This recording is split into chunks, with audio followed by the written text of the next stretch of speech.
Punchinello, Volume 2, No. 36, the 3rd of December, 1870 *****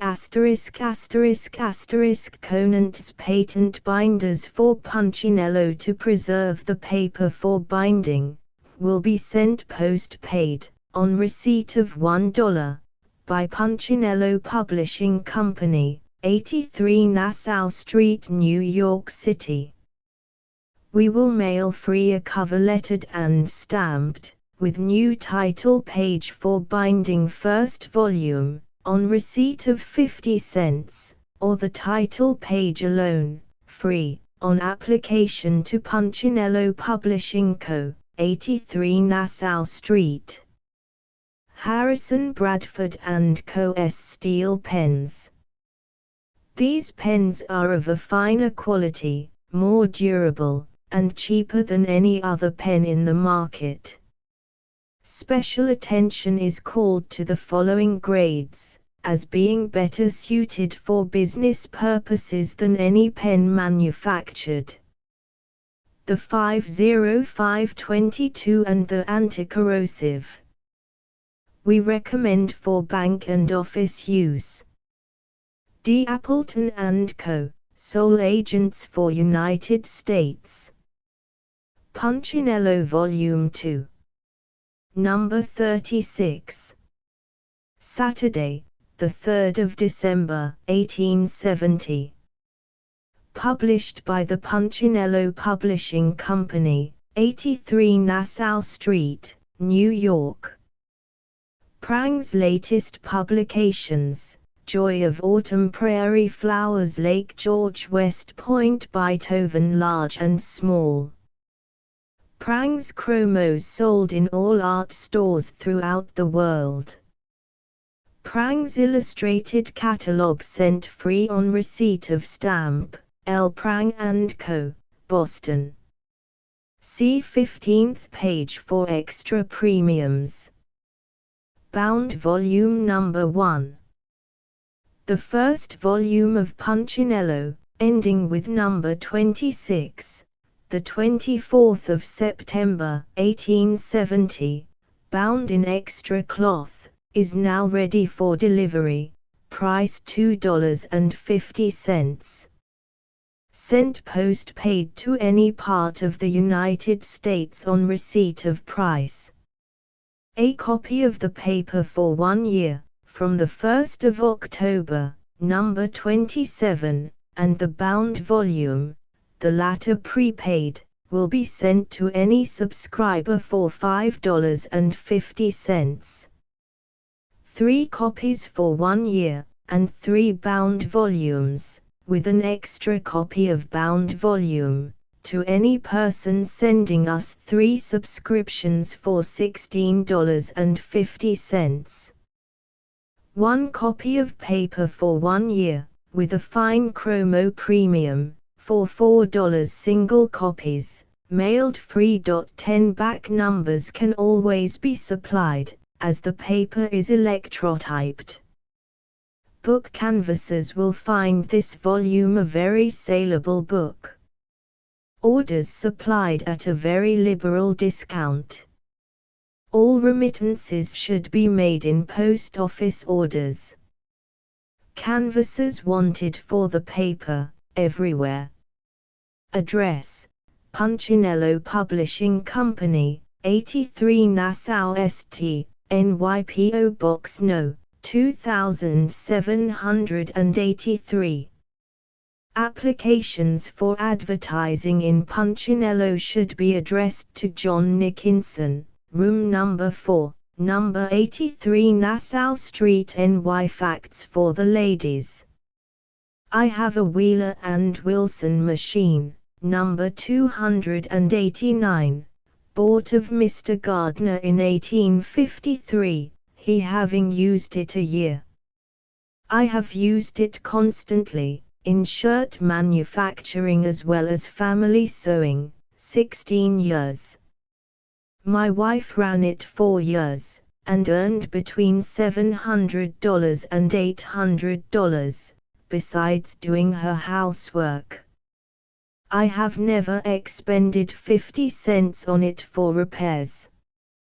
It is, today, in the best of order, stitching fine linen bosoms nicely. I started manufacturing shirts with this machine, and now have over 100 of them in use. I have paid at least $3,000 for the stitching done by this old machine, and it will do as much now as any machine I have.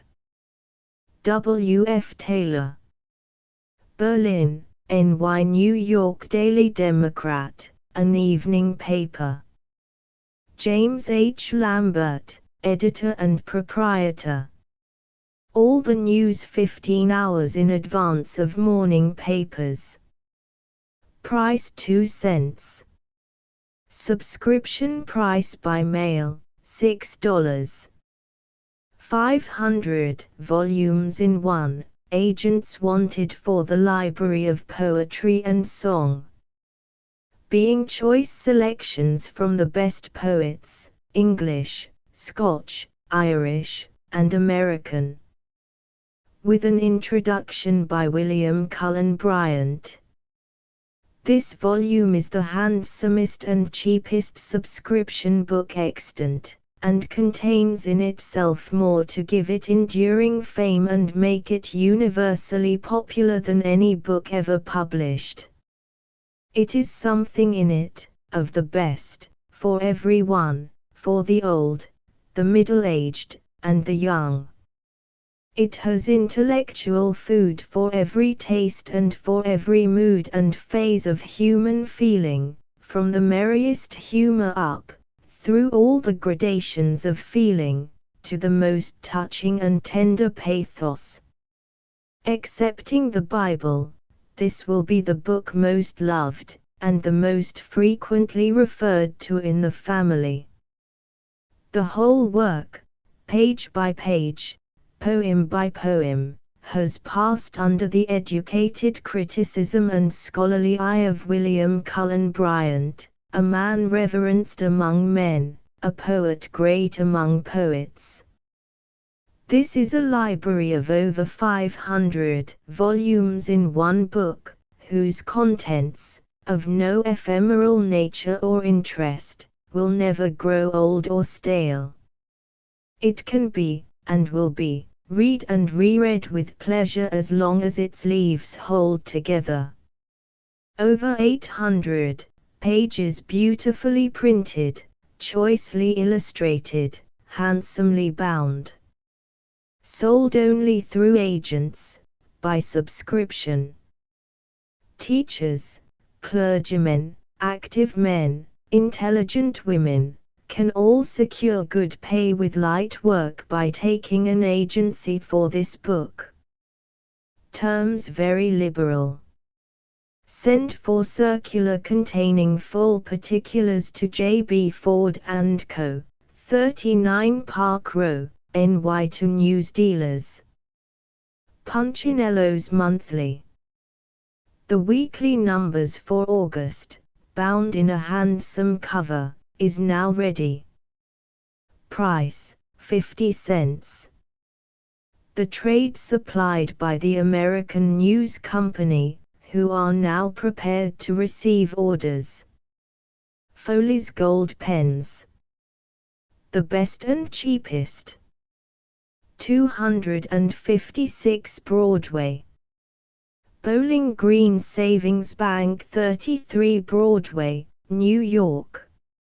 Open every day from 10 a.m. to 3 p.m. Deposits of any sum, from 10 cents to $10,000 will be received. 6% interest, free of government tax interest on new deposits commences on the 1st of every month. Henry Smith, President Reeves E. Selms, Secretary. Walter Roche, Edward Hogan, Vice Presidents. The only journal of its kind in America. The American Chemist, a monthly journal of theoretical, analytical and technical chemistry. devoted especially to American interests. Edited by Chas. F. Chandler, Ph.D., and W. H. Chandler. The proprietors and publishers of The American Chemist, having purchased the subscription list and stock of the American reprint of the Chemical News, have decided to advance the interests of the American chemical science by the publication of a journal which shall be a medium of communication for all practical, thinking, experimenting, and manufacturing scientific men throughout the country. The columns of The American Chemist are open for the reception of original articles from any part of the country, subject to approval of the editor. Letters of inquiry on any points of interest within the scope of the journal will receive prompt attention. The American Chemist is a journal of especial interest to schools and men of science, to colleges, apothecaries, druggists, physicians, assayers, dyers, photographers, manufacturers, and all concerned in scientific pursuits. Subscription, $5 per annum, in advance, 50 CTS. Per number. Specimen copies, 25 CTS. Address: William Baldwin & Co., Publishers and Proprietors, 424 Broome Street, New York. Entered, according to Act of Congress, in the year 1870, by the Punchinello Publishing Company, in the Clerk's Office of the District Court of the United States, for the Southern District of New York. Man and Wives. A Travesty. By Mose Skinner. Chapter 2. Love. The Honorable Michael Ladle and Archibald Blinksop were interrupted in their conversation by Belinda, who sent off the former under pretense that the croquet players were waiting for him, or, as she expressed it, it was his turn to mallet. As soon as he was fairly out of sight, she turned to Archibald, and said, "Come with me." "What for?" said Archibald, as she seized him by the arm and hurried him into the shrubbery. "Recollect," he added, "that I am an orphan, with a constitution never robust." She made no reply till they were screened from observation. "You needn't be afraid, you little fool," she said. "Sit down on that stump." Archibald tremblingly obeyed her. She imprisoned his fluttering hand in hers, and smoothed his hair reassuringly. "Archie," she murmured, "dear Archie." "Oh, don't talk that way," said Archibald. "You make me afraid of you." "Afraid," she returned. "And of me." "Oh, cruel, cruel Archibald. Is it for this that I have passed many a sleepless night, awaking unrefreshed with haggard orbs? Is it for this that I've pined away and refused meat victuals?" She paused. Her heart was beating violently. She took from her pocket a copy of the Ledger, adjusted her eyeglasses, and continued, "Archibald Blinksop, for weeks I have basked in the sunlight of your existence. Your celestial smile, shedding a tranquil calm o'er my perturbed spirit, has been my daily sustenance. Your ethereal form, beautiful as an houri, has, with its subtle fascination, enthralled and steeped in bliss my innermost soul, lifting me as it were into a purer, a holier existence." "Oh," moaned the wretched Archibald, "please stop. That's Cobb, Jr. I know it is. When I was seasick on the canal, they read a chapter to me just like that, instead of giving me an emetic, and I was out of my head all next day. But you do love me, don't you, Archibald? Just a very small fragment, you know. She seized him by the ear and kissed him twice.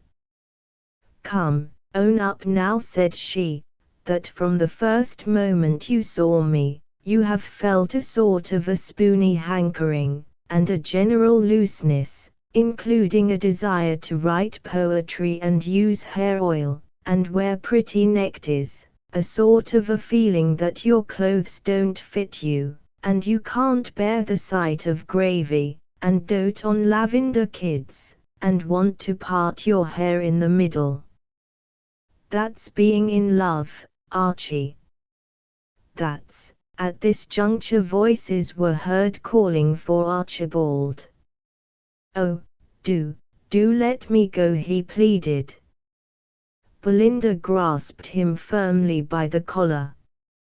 Heaven knows, said she impressively, that I have wooed you thus far in a spirit of the most delicate consideration.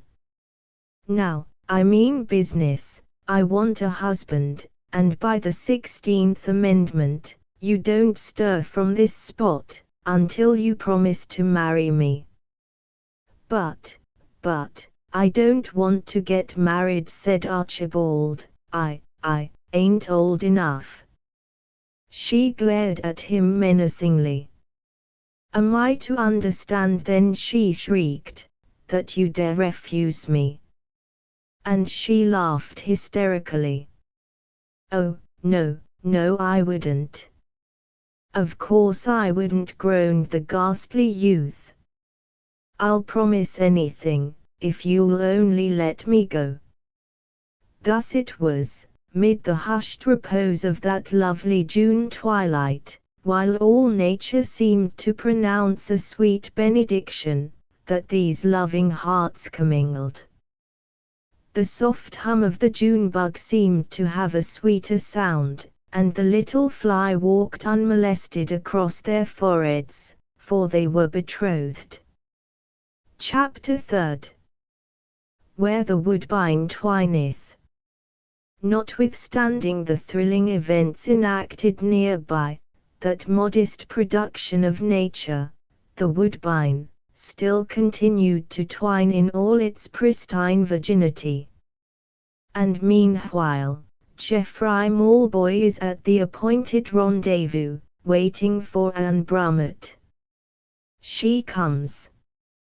But why that glazed expression, and that convulsive twitching of the lips?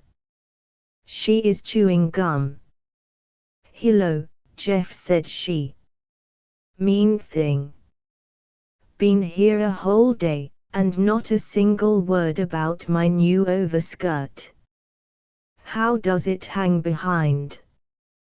What reply does this cruel, this heartless man make? He took a chew of tobacco, and said, Oh, bother your overskirt. Is that the something very particular you wanted to see me for? Oh no, she replied, I forgot.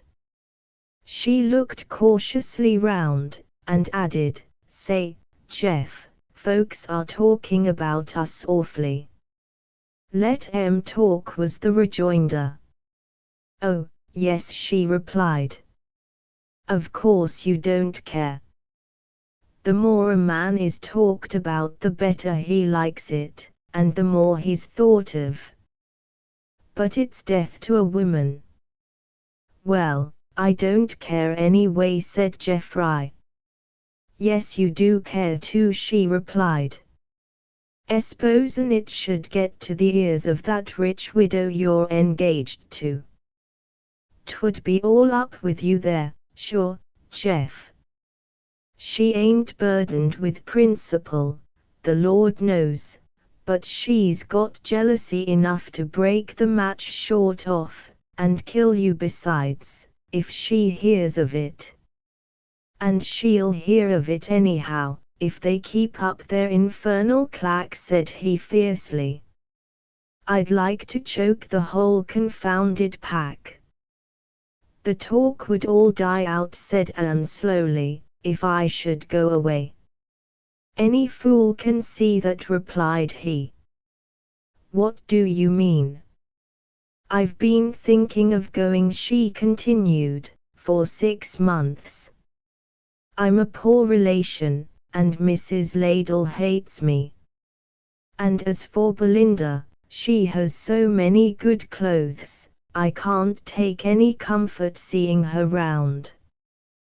Where to? Inquired Geoffrey incredulously. Oh, anywhere, she replied. I can dance a jig, you know. I'll go to New York, and let myself as the eminent and graceful Queen of Terpsichore, imported from Paris at a cost of $40,000 in gold. And then I'll make a tour of the New England states. Or I'll learn to play the banjo and get off slang phrases, and then I'll appear as the beautiful and gifted artist, Annetta Brametta, who has, by her guileless vivacity, charmed our most fashionable circles. Or I'll go as assistant teacher in a select boarding school for young ladies. I ain't proud, you know. Geoffrey grinned. Let me advise you, said he, to go right off tomorrow. I'll help you pack your trunk inside of an hour, if you say so. That ain't the point, she retorted sharply. I ain't got rid of so easily as that, I tell you. What do you mean by that? He inquired, with a scowl. I mean just this, she returned. I won't go at all if you don't do what's right by me. If you'll agree to my terms, I'll go, and not without. Your terms, said he, with a sneer. Well, that is a go. What may your terms be? He continued, derisively. Marriage, replied she, private if you say so, and a remittance of $50 a month for 6 months. He laughed in her face. Marry you? Well, I guess not, said he. Do you take me for an idiot? You ain't obliged to stick by it, she continued. We're in Indiana, ain't we? We'll take a minister and a lawyer along with us. While the minister is marrying us, the lawyer can be at work on the divorce papers. When you are Geoffrey Malboy again, a single man, and I'm once more Anne Brummett, spinster, I'll go away and never trouble you again. There's no risk. I go in Anne Brummett, and come out Anne Brummett, all inside of 2 hours, and there's nobody to tell of it. The lawyer and minister are used to it, you see, and the secret's safe with them. Geoffrey Malboy took an unusually large chew of tobacco, and thought it all over. I won't do it, he finally said. All right, then, she replied, I'll write to Mrs. Cupid and tell her the whole story, and I'll stay here besides. It'll be hard enough on me for a while if I go, and harder still if I stay, but I'll do it to spite you. I'll break off your match with Mrs. Cupid if I do stay, now mark my words. Geoffrey Malboy walked back and forth, and emitted the choicest string of curses that his extensive and valuable collection enabled him to cull. At last he stopped in front of her, and said savagely, I'll do it. But if you ever lisp a word to any living soul till I'm safely married to Cupid, I'll kill you, dead sure. Do you hear that? When and how is the thing to be done? He growled again. The sooner the better, was Anne's reply. If you don't hear from me by tomorrow noon, go to the halfway house at Fourni's Crag. That's all you've got to do. I'll have the lawyer and minister both there. You'd better be there too. That's all I say. Alone in his room, Geoffrey admitted that Anne had been too smart for him. And I'm mighty afraid that, somehow or other, the old she-dragon will get the best of me yet in this infernal business, he soliloquized. Anyhow, I'll sleep on it, and he went to bed. He got up in the morning, firmly resolved to break his engagement with Anne. She was only bluffing me last night, he said. She daren't tell Cupid. But he didn't feel easy for all that. After breakfast he took his hat and started out. Where are you bound, Jeff? Inquired Archibald. Anywhere, was the reply. Come along. Geoffrey was awful dull company, so Archibald thought. He took very large chews of tobacco, and expectorated freely into the eyes of the small boys whom they chanced to meet, and if he didn't make a good shot, he swore awfully. Once he went away across a field on purpose to kick a very small dog, and Archibald waited for him. Why, Geoffrey, said Archibald, what ails you? You're awfully down in the mouth this morning. And so you'd be if you was in my boots, was the reply. And then he up and told Archibald the whole story. The latter was so thoroughly dumbfounded that a decently smart boy could have blown him over without any apparent effort. Why, Jeff, said he, only to think of it. Ain't it awful? And Anne Brummett, too, ain't I glad it ain't me, though. That's no way to console a fellow, you fool, said Geoffrey. You'd better offer to help me out of the scrape. Why, so I will, of course, said Archibald. If I hadn't saved your life, of course you wouldn't have got into it, and so I feel bound, you know, to see you out of it. What shall I do? Why, just go over to the halfway house, and tell Anne I can't come. Tell her I've got the smallpox, or broke my leg, or my old man's dying, or anything, so that she understands I can't come. You'd better give me a letter, said Archibald, and I'll slip it under her door and run off. I never could remember all that, I should be so flustered, you know. No, replied Geoffrey, I shan't give you any letter. I ain't fool enough to commit myself to any woman in black and white. Well, replied Archibald drearily, just as you say. Oh, what a knowing man the Honourable Michael is. He said you'd make me pay that debt of saving your life, sooner or later, and it's turned out sooner. But I'll go, Geoffrey, if I can get away from Belinda. She tags me round everywhere, and wants to court me all the time. Ain't it dreadful? What time shall I go? 3 o'clock, answered Geoffrey. Tell her I'd come if I could, but I can't anyhow. Be sure and tell her that, and anything else you've a mind to. To be continued. Pidgin English. Certainly newspaper writers are given to making very remarkable statements.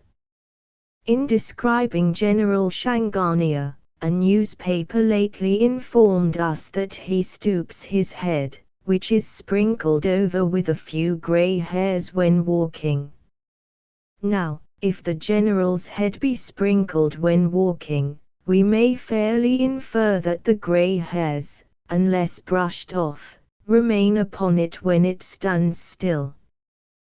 We are additionally mystified by the further statement, still with reference to the same officer, that he enjoys the personal demeanor of the French people to a remarkable degree. This we are very much delighted to hear, although we have not the slightest idea what it means. Corroborative. A late item of war news states that the Prussians have advanced to Dole, while from several other sources we learn that the Prussians have come to grief. Answers to correspondence. Ambergris. Can you give me the motto of the city of Strasbourg? Answer. We cannot at this moment recall the Flemish version of it, but it means, in English, we make our own pies. Katrina Schwachenzitten. We have had some difficulty in deciphering your manuscript. Your grievance, however, seems to be that one of your boarders, an Alsatian, keeps a 10-pound brass cannon in his bedroom, and fires a grand salvo with it whenever a French victory is announced. This, of course, is very foolish. The best way of putting a stop to it would be for your German boarders to keep guns of even larger caliber in their rooms, and fire the Frenchmen down. You will then have a perfect right to charge all your boarders for extra fires. Nay. Please explain two things about the war. First, how did the Mobile Guard come to leave Mobile? Second, is Frank Steyer's the French for Frank Butler's Black and Tan Terriers? Answer. We cannot perceive much difference between Ney and Bray. Artichoke. You are mistaken in supposing total deafness to be an indispensable qualification in a candidate for the position of prompter to a theatre. Flippertigibeat. How is the belligerent attitude of the Russian bear likely to affect the New York money market? Answer. Turn a Russian bear into any market, and see what the result will be. Paterfamilias. I am the unhappy father of 3 brace of twins, and wish to dispose of one out of each brace. Can you advise me in the matter? Answer. If you don't mind being put in the lock-up, perhaps you had better apply to Dr. Look up. Sadducee. We cannot sympathize with you in your wail about the markets being flat. Wait a while, patiently, and they will come round. Peter Dole. Your questions about cooking turkeys for Thanksgiving Day are so multitudinous, that we can only reply to them generally. In Europe it is the usage for crowned heads and their families, only, to eat sausages with their turkey, and, if ever the true story of the man with the iron mask comes to be unveiled, it is more than likely that the mystery will be found to hinge upon that fact. A presidential flout.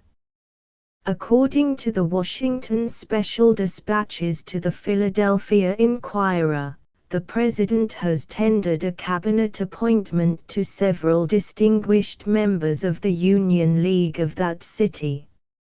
Either from excessive modesty, however, or, as is probable, from prudent doubts as to their ability to fill the position, all of these gentlemen have declined to accept the offer.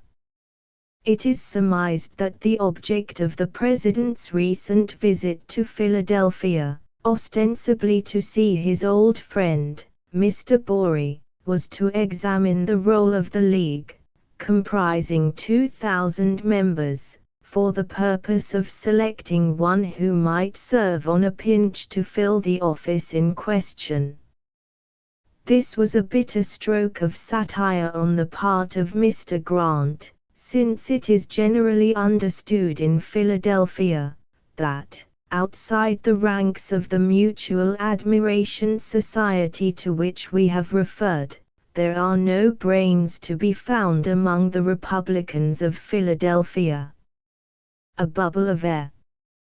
What is the most favorable sort of weather for ballooning? Highly favorable weather. The 3 cents. An incident both dramatic and true. Sliney, of Swampville, comes to the city. As he shambles along, 3 bright cents fall at his feet. Amazement of Sliney, who gazes up at an open window, but, not seeing any person there, supposes that showers of coppers are peculiar to the climate. Having pocketed the coins, Sliney proceeds upon his way. Hardly has he gone a dozen paces when 3 cents again ring down upon the flagstones, and sparkle there in the sun. Delight of Sliney, who again gazes up smilingly at 3rd-story windows, holding out his hat as if to ask for more. Again Sliney proceeds to pocket the coins. But, what is this? His countenance changes, his long bony fingers now for the first time detect the fatal flaw in his trousers pocket. 'Twas his original capital, brought by him from Swampville to invest in stocks, that he has been picking up all along. Agony of Sliney, which is aggravated by the ribald laughter of some wicked persons who have thrown themselves upon his track. The latest Boston notion. The well-earned reputation acquired by Boston for leading the world in new ideas is so thoroughly established as to need no recapitulation here. We merely speak of it for the purpose of mentioning that city's last contribution to mankind, of this kind. They have a hotel there which advertises through the seductive fly pages of our magazines in the following terms: courtesy to strangers is a marked feature in the management of, but we remember in time that we have no right to interfere with the advertising columns. However, it is a fact that there is a hotel in America where courtesy to guests is a feature, and of course a marked one. It is a cheering fact, and especially so just now, in this early fall, when we are all smarting with the fresh memories of our summer's sufferings at the hands of the hotel proprietors, their head clerks, and the rest of the rapacious crew. What an attractive picture it presents! A hotel where guests are treated with courtesy. Really, if anything could seduce us into making a visit to Boston, the desire to actually witness this surprising innovation upon our national customs would prove too strong for the reverential fear which keeps us distant worshippers of that American Mecca. Odious comparison. She is a gem, remarked Mr. Jenkinsop, speaking of his red-haired wife. Yes, a diamond of many carats, was the low rejoinder of Jenkinsop's friend, Winklesop. Royal democracy. It appears to have been decided that one of the royal princesses of England can be allowed to marry, without being obliged to find some royal prince for that purpose. Perhaps this course has been discovered to be possible from the fact that the stock of royal princes is getting short in Europe. Prussia has gobbled up any number of German ones, and bids fair to do so with the rest. But we prefer to think that this innovation is really due to the women's rights movement. Their platform is broad enough for the entire sex to stand on, and why should a princess, from the unfortunate accident of her birth, be debarred her natural right to fall in love with the man of her choice, and to marry the man she loves? At any rate, we commend this change of policy to the leaders of the Women's Rights Party, as a proof of the success their movement has gained, and advise them to send a series of congratulatory resolutions to the princess in question, upon her gaining her unquestioned right to consult her heart rather than a Lord Chancellor in the bestowal of her hand. An anecdote from Salt Lake. A gypsy came to Brigham Young with a pony for sale. "Why, the beast is half-starved," said Brigham, running his hand over the pony's side. "You can count his ribs." "That's more'n a chap could do with yours," retorted the gypsy. Brigham Young did not buy that pony. Natural history in our parks. Oh, greater tribute has yet been paid to the already improved condition of our city parks under the new regime, than the arrival in them of strange birds by which they had not hitherto been patronized. Within a few days past, several owls have been captured in the solemn pines with which these delightful retreats have lately been made green, if not shady. The owl, as is well known, was regarded by the ancients as the bird of wisdom. He fully sustained his right to the title by letting severely alone the city parks while they were still dreary and disgusting wastes. The only night birds by which these were then occupied were of the featherless, and apparently motherless, kind, and were well known to the police. They were quite as watchful, it is true, as the genuine feathered owl that has just commenced to give its very extraordinary countenance to the parks, but then it was with other people's watches, not their own. It is with much concern that we hear reports of the slaughter of some of these solemn but beautiful owls that have come to ventilate their wisdom among us. The reports in question were very definite and unmistakable, most of them proceeding from revolvers handled by members of the municipal police force, while others emanated from the barrels of shotguns wielded by beery Teutons, who rushed frantically out from their sawdust lairs when they were told that the game was up, that is, that an owl was up a tree. This was scurvy treatment for the visitors.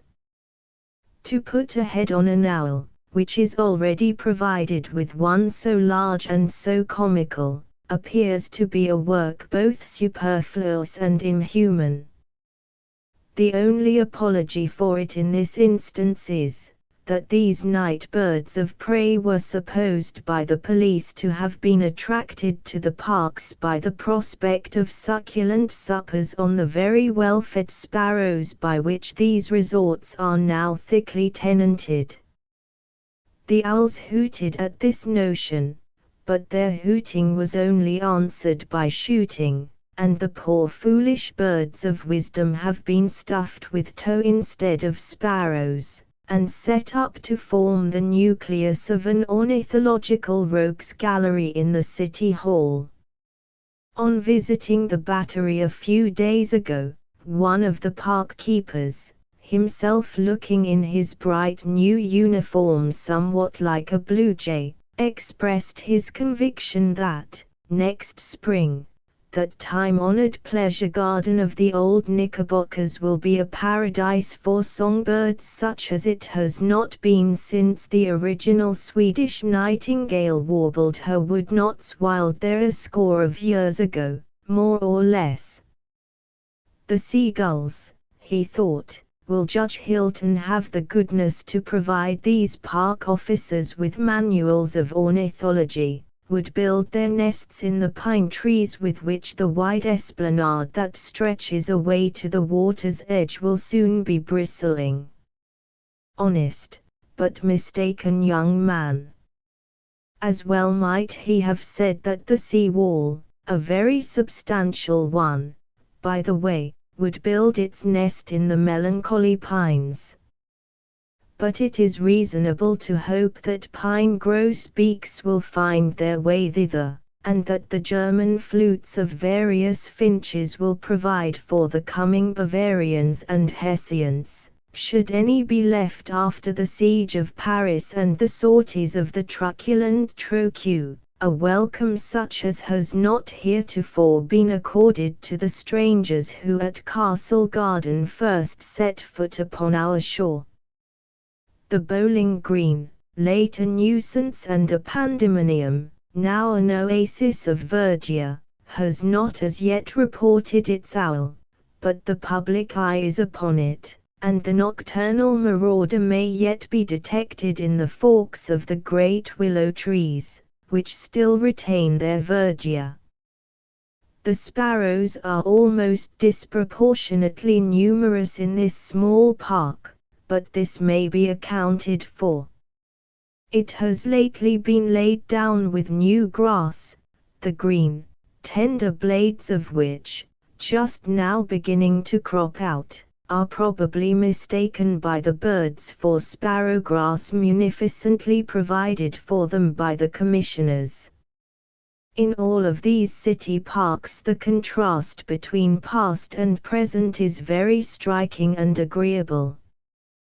But a few short months ago they were the domiciles and dormitories of outcast roughs and vagrants of the worst description, whose owls, as a Cockney explorer observed, made night hideous.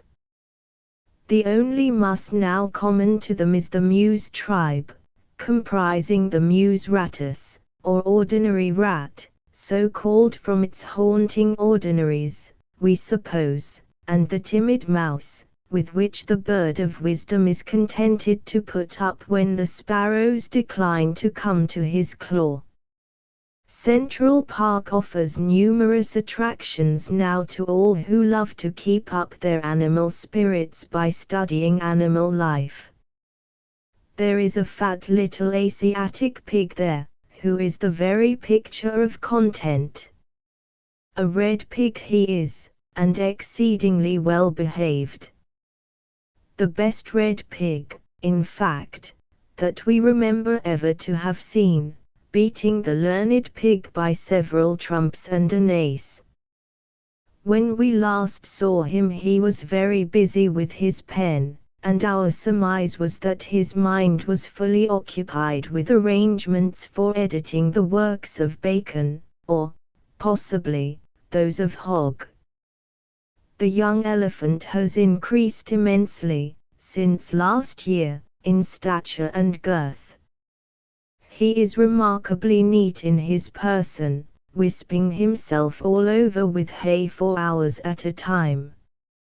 Whether he does this for cleanliness or to obtain a flavor of elephant for the hay is doubtful, however, for he always eats it after having made use of it as a flesh brush for a good while. Notices requesting visitors not to feed or annoy the animals are posted on the compartments. In the case of the elephant, though, it might be as well also to caution persons against making jokes about his trunk, a low kind of ribaldry in which every carpetbagger, who never had one, seems to think himself bound to indulge. There is a cinnamon bear in one of the outside cages, whose claws remind one sharply that cinnamon and cloves go together, and that clove is a tense of the verb to cleave. But we do not want such a fellow as that to cleave to us, since it is evident that a grosser kind of brute than a cinnamon bear cannot be found in all the Ursine family. Sugar and spice, and all things nice are stated in song to be the materials that little girls are made of, but if we thought that cinnamon bear figured upon the list of groceries thus used for modeling young maidens, we would either fly to the desert with Dr. Mary Walker or immure ourselves in a nunnery with Susan B. Anthony, and all the other females of the anti-sugar and spice persuasion. Fattest of all the beasts in the Central Park collection is the larger of the two grizzly bears. From the easy way in which he takes life, he reminds one of a successful politician, who had worked his way up from being a slim and impecunious repeater to the position of alderman, or custom house official, and president of the Fat Men's Club. There is a drunken leer in this beast's eye, an inebriate roll in all his movements, that lead one mechanically to peer into the darkness of his den with the view of seeing what the bar fixings are like. It would be a rare freak to treat the huge fellow to a cask of rum and sugar, and then stand by with a comic artist, and take down for Punchinello the trays of brew in the grizzly on a bender, and with all his repressed nature brought out by the strong drink. Carnivorum is the word now properly applied by the park authorities to the establishment in which the wild beasts are kept. That is, the term will be correct when applied only to the particular department allotted to the fierce flesh-devouring animals. At present camels are accommodated in the carnivorum, and so are cows, which is a sort of slur upon the habits of these poor innocent vegetarians. The new word, however, is likely to find considerable extension, and if any provider for the public more should choose hereafter to call his dining saloon a carnivorum, none would have a right to cavil at him on philological grounds, at least. By and by the park will have a new and sensational attraction. The antediluvian monsters of that great Frankenstein of the period, Mr. Waterhouse Hawkins, will soon be advanced enough to give fits to the nurserymaids and their tender charges. Accipitrin in features as in name, Mr. Hawkins is a living illustration of the Darwinian theory. Certainly his remote ancestors must have been of the falcon family. He revels in birds, though, when he cannot obtain those, he can put up with lizards, which he usually prefers manufactured, and of a length not less than from 60 to 100 feet. This reminds us that a saurian of 100 feet should not be confounded with a centipede. It will be seen, then, that the landscape gardens of our great city are in a fair way of being able to afford some illustrations for students of natural history more interesting than the oyster shells and old boots with which most of them have hitherto been stocked. Fruit for balloonists. Currents in the air. Fashion correspondents report that nets are to be worn much longer. Punchinello suggests, then, that they might be profitably adapted for catching fish as well as bow. The average Thanksgiving. 9:00 a.m. I'm thankful I was bright enough, this year, to have my turkey bought a week ahead. Oh, what a bird it is! 'Twas awful dear, but, thank the Lord, the turkey's been well fed. 10:00 a.m. There. I forgot the oysters. Thank the Lord, there's time enough with early church. Old Grimes, I hope, will pity us today. He's bored a hungry crowd so many times. 11 o'clock a.m. Oh, what a crowd. Hello. Another man. Well, thank the Lord, 'twill be a change, at least. I suppose he'll aggravate us all he can, and that's so easy just before a feast. 12 o'clock m. Oh, what a bore. He's worse than Grimes by half, so slow, that turkey will be done to rags. I'm famished. I could eat the fat calf. There. Thank the Lord. He's winding up, he fags. 1 p.m. Give me the knife. Be quick, my love, be quick. I never was so hungry in my life. Well, thank the Lord, that tedious old stick did let us off. Oh, hang this carving knife. 2 p.m. I wish I had not eaten quite so much, but, really, the mince pie was so prime. You gave it just the real, old, fancy touch. There. Thank the Lord, I got the meat in time. 3 p.m. My eyes. How sleepy I have grown since noon. Some wine or music, now, would make me gay. Come, Anna, let us have a little tune. There.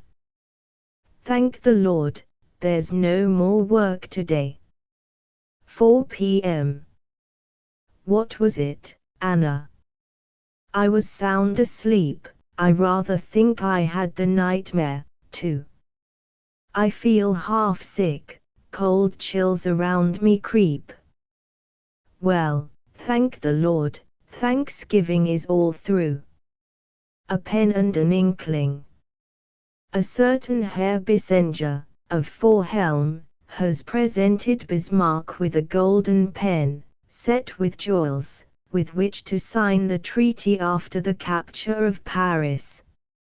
Foresight is well enough in its way, but if the treaty which is to end this war is not a very different one from any Bismarck has yet suggested, penning his signature to it will be merely a preliminary to his repentance for being so short-sighted as not to see that Sedan, not Paris, was the place at which to make a lasting peace. A chance for metaphysicians to be useful. The German metaphysicians who have been so long bothering the world with reports of their searches after the undiscoverable, should now exercise whatever skill they have gained in this pursuit, in looking for signs of Republican protest in Germany against the growing tyranny of their Prussian masters. Such a course would do their own country good, and, if successful, would be most grateful to the rest of the world. A twist of the cable. Telegrams per cable state that von der Tann is retreating, also that a Prussian bark has been blown up. Combining these two statements, we obtain an excellent quality of tan bark, which may or may not be suggestive of further hidings of the Prussians by the French. Granted. Recent disclosures concerning the President's cabinet would go to show that this piece of administrative furniture is a cabinet with drawers. Bad for their health. Travel is so impeded by the terrible state of affairs at present existing in France, that the Prussians cannot take tours. New occupation for the President. A display heading in the World of the 18th of November has the following astounding line, Grand Cuts Skurs. none the better for too much nursing. Dr. W. G. Bryant. Mr. Kelly, that poor child Pennsylvania has been fed too exclusively with pig iron pap. Suppose you try some of my free trade mixture, and see if that won't restore it to health. Hiram Green surprised. His fellow citizens present him with a silver tea service. When the Honorable Bill Seward Allers gets home from a voyage, the citizens of Auburn give him a warm reception.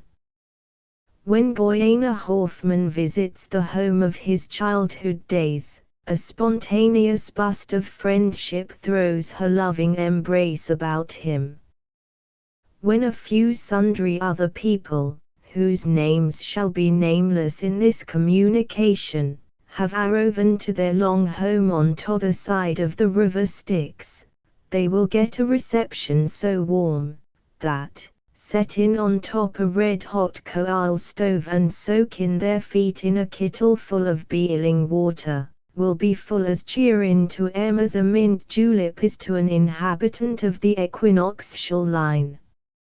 Receptions and presentations being the order of the day, I took it into my head, a short time since, to have my fellow citizens of Skenesborough give me some of it. Consequently I hired a half-dozen of my neighbors, whom I supposed wouldn't make 'ternal fools of theirselves, to call at the old green mansion with a crowd of people, at the hour when I was supposed to be to bed, for the purpose of presenting me with a silver tea service, which our duo Isla had lent me for the occasion. I writ up an impromptu speech, and practiced it for over a week, out in my barn, so as to be ready for the surprise. My 3 oldest daughters had agreed to be dressed up in white, representing the 3 graces, faith, hope, and charity, and arranging theirselves in a tableau in the back parlor. They was to throw open the folding doors at a signal from me.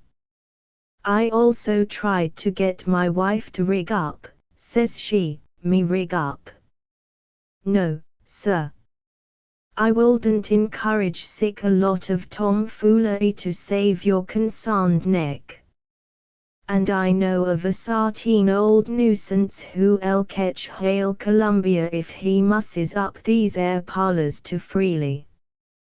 The nuisance referred to was no doubt the undersigned. I know it was. Maria was allers full of pet names, and this was one of them. When she called me pet names, I didn't stop to argue with her. It is no use, she'll allers have the last word, if she sets up all night for a week for it. You might just as well try to make Boston folks think the whole United States don't revolve around Massachusetts Bay and Boston Common once every 24 times an hour, as to undertake to stop a woman's clack when she gets on a talking fit. The appointed night came, and I was standing behind the window curtain, peeking out the upper hall window, anxiously awaiting the arrival of the crowd. All of a sudden a procession hove in sight, headed by a drum and fife. Their onsarteen way of marching, by getting their legs mixed all up together, made me think that by the time they got up to my house, the painful duty would devolve onto me of going down and getting their legs untangled. The fifer was continually mistaking his head for a drumstick, as he fell over and let it strike violently agin the sheepskin head of the bass drum. Whilst the drummer, hisself, was mistaking everybody's head for his musical instrument, as he dealt out blows right and left, to all who come within hitting distance of his intoxicated drumsticks. Arriving before my demise ill, the leader sung out and says, "Now boys, hic. Let's rattle up bald head, hic. If old 2 and 9 don't, hic, shell out with his freshments, we'll, hic, smash this airboard tea service over his, hic, figurehead." Saying which he gives the doorbell a yank, which was enough to pull the roof off from over our heads. Slipping on my red nightcap, I poked my head out of my window, and in feigned surprise, bays to "My good people, what's the meanin' of this demonstration? A lot of fellas, who you hired to come and pay you a visit, has got here. So come down and let us in, old host," says a voice. I went downstairs, with doubts in my mind as to the way the thing would turn out. Unbolting the door, the assemblage filed in.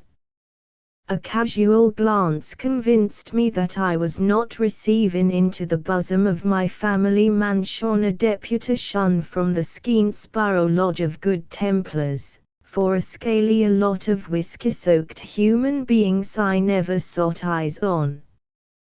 There was Job Bigler, who used to lead the Skenesborough Brick Meeting House Choir, trying to pick his teeth with the corner of a picture frame, while standing before the looking-glass was William Dunbar vainly endeavouring to ascertain if he was the Siamese twins, or else was the looking-glass a double-plated one.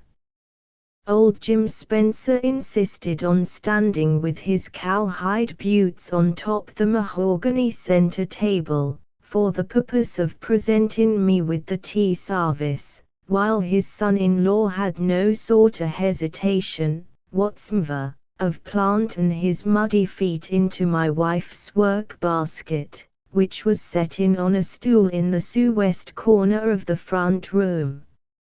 Others had piled theirselves in heaps, in various parts of the room, presenting a picture which John B. Gough could work up to sic an effect in pitch, that tears could be got out of the eyes of a professional grave digger. "Squire Green, your, hic, fellow citizens, wishing to do the square thing by you, hereby, hic, take this opportunity of presenting you with this, hic, tea service, which you hired down to Grizzly's Jewellery, hic, store, for this momentous occasion. Take it and be happy. Now trot out your, hic, benzine," says Spencer. At this point I give the signal, and the folding doors was throwed quickly open, revealing my 3 gals in a classic tableau. I then said, "Fellow citizens, when I say I'm highly pleased at this unexpected surprise, I but reiterate the pent-up feelings of an overflowing heart." "Oh, cork up on that air spouting, and sound your supper bell," said Joe Bigler, interrupting me. I again went on. As I casts my eyes about me, I see the smiling faces of my fellow citizens, who have been tried and not found wanting. That's a lie. We are wanting some victuals, with a little, hic, o pedildic to wash her down. When you hired us to do this job, you, hic, agreed to fill up, says a voice. I pretended as how I didn't hear the rascal's insulting remarks, but I was secretly itching to be a silent spectator to his funeral, and see his miserable carcass sunk down under about 6 foot of free soil.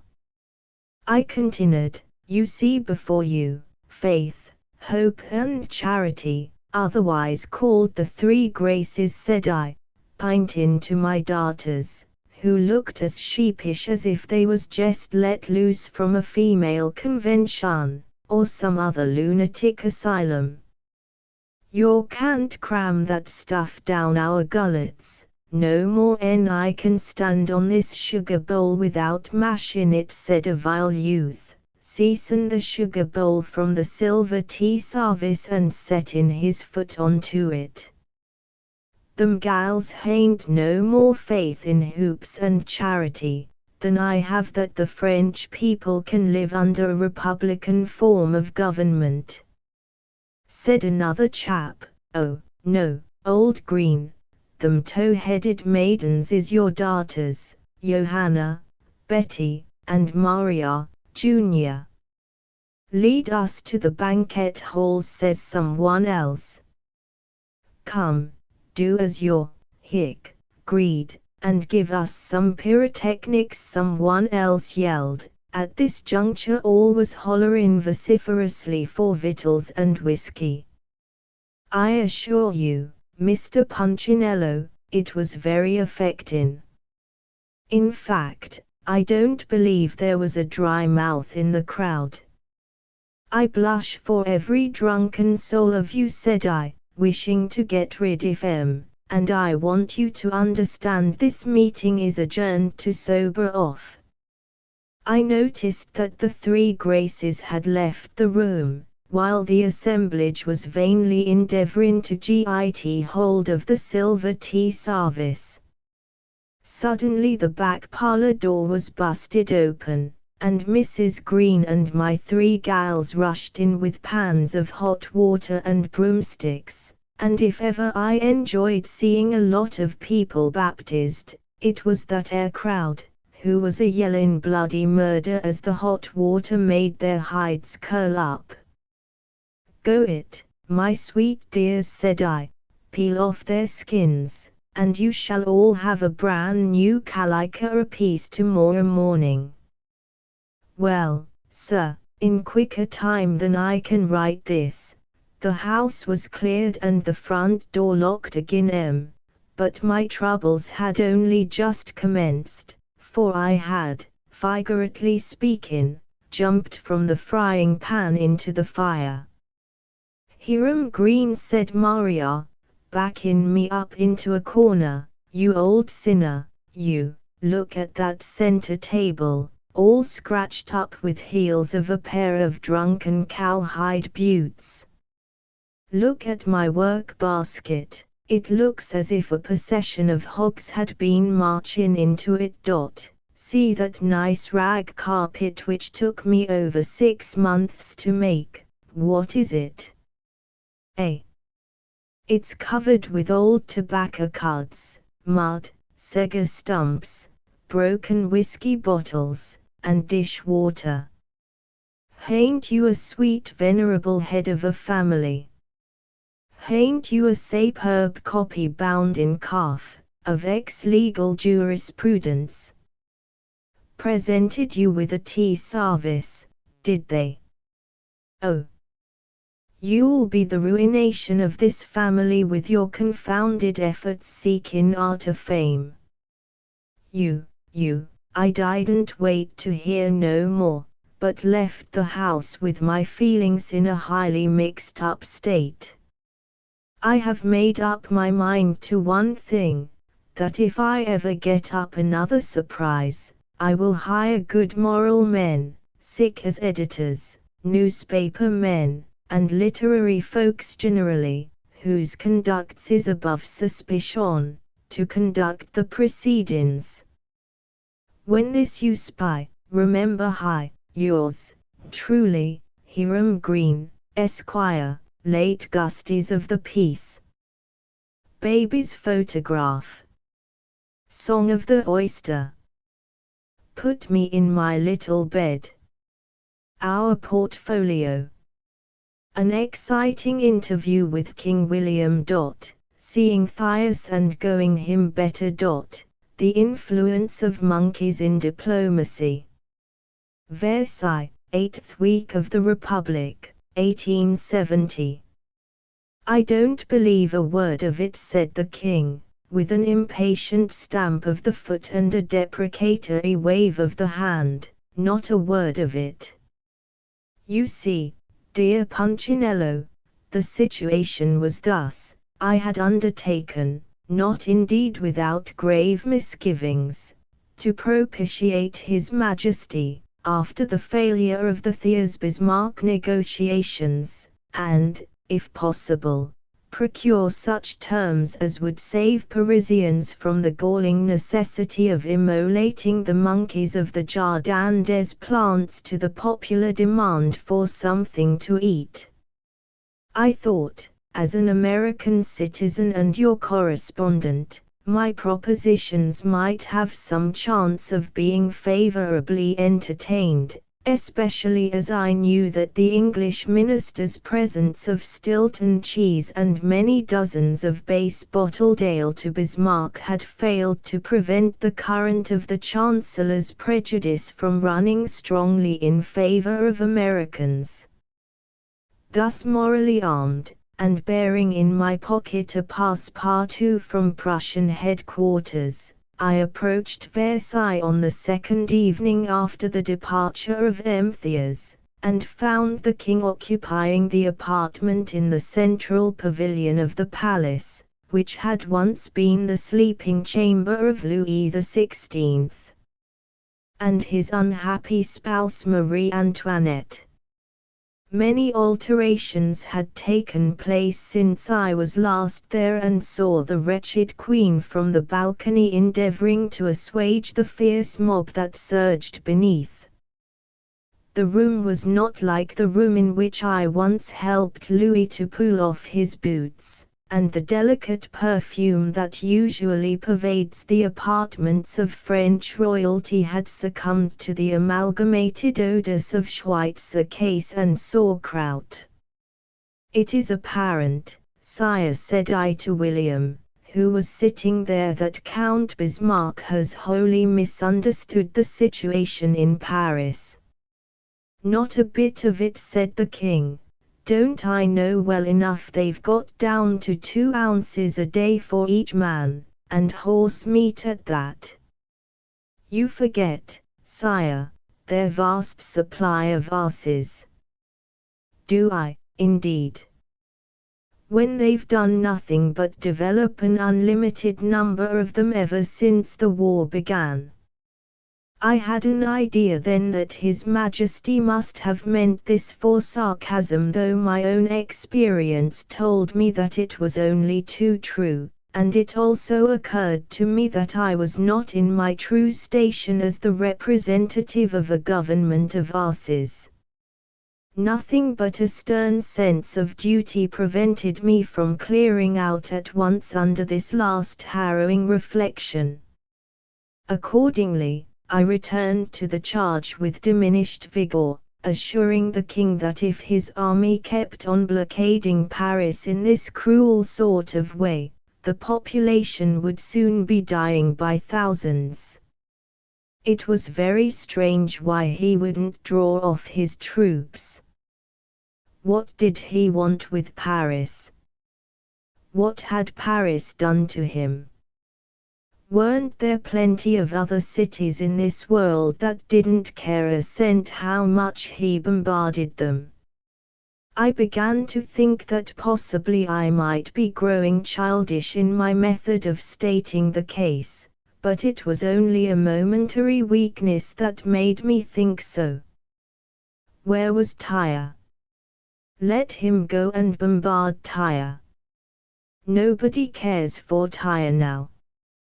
Where was Sidon? If he wanted to throw away his ammunition, let him go for Sidon. Where was Tuckahoe, New Jersey? Would New York care if Tuckahoe was reduced to the level of its original swamp? Moreover, there were lots of cities away off in China, yearning to have the rays of modern civilization let into them. Would it be anything out of his way to travel in that direction with a few big Krupp guns, and give civilization a fair opening to get in at? Wasn't it cowardly to be punching all the time at one poor, miserable little town like Paris, that ain't big enough to help itself, and wouldn't have done the same by him no matter if it got ever so many high old chances. Think of it, oh. Think of it, my royal brother, I said, laying a hand on each of his royal shoulders. He took my hands off, and told Bismarck to bring him a wisp broom. It was a cruel insult, but I stood unmoved in the midst of it. Perhaps at some future hour and place, Your Majesty, we may meet under different circumstances. That was a proposition he exhibited no disposition to deny. At this juncture a courier arrived from the front, breathless with excitement, and speechless too. The king seized him by the back of the neck and shook him violently, but the poor fellow couldn't articulate a word. I suggested that cold keys be put down his back, and his feet thrust into the fire. That brought him to so fast that I got behind an armchair for protection. In a few seconds he gathered voice enough to say, "SS sire, PPP Paris is eating you up the mon monkeys." Fatal news. It was all up with my museum. Paris reduced to monkeys, and no treaty signed. Horrible catastrophe. I offered myself to Satan for a good lie, anything, I didn't care what, to clinch matters, and bring the king to terms. The old boy served me. Your Majesty, I forbore to tell you the worst, but it can be kept back no longer. You must fly from here, fly from Paris. Your worthy queen, the great, the good, the patriotic Augusta, is now lying at the point of liar, shouted the king, as he seized a bootjack from the hands of Bismarck and hurled it at me with all his strength. I burst the back of my coat dodging the missile, which did not, however, interrupt the rapid utterance of my dreadful communication. Spare one moment more to hear what I have just received by telegraph from Berlin, which is to say that your grandmother, I never had a grandmother, roared the king, upon the verge of madness, as the crown prince, at the head of 6 army corps surrounded the building and captured me without firing a shot. P.S. It is scarcely necessary in my present exhausted state to say that my liberation is once more entirely due to the intercession of that man of all men, the defender of injured innocence, and the champion of all unfortunates, the most honorable Mr. Washburne, American minister, and c. He told them that he had known me from boyhood, that my father died in the lunatic asylum, and dying, bequeathed his intellectual characteristics to his son, which was all he had to bequeath. The king said it was more than likely, and so I got off. Dick Tinto. Wonderful sagacity. Newspapers mention that an Irish crow has lately arrived as a passenger on board the steamship Colorado. It is stated that the bird has positively declined to quit the ship, and the inference is that its unwillingness to do so arises from fear lest it might be mistaken for a Thanksgiving turkey. A wintry reflection. The only weather profits that never fail are the gains of the coal dealers. Nautical. When does a ship display a propensity for climbing? When she runs up her flag. The plays and shows etist of Mr. Boucicault's Mixtures is another Irish dramatic stew.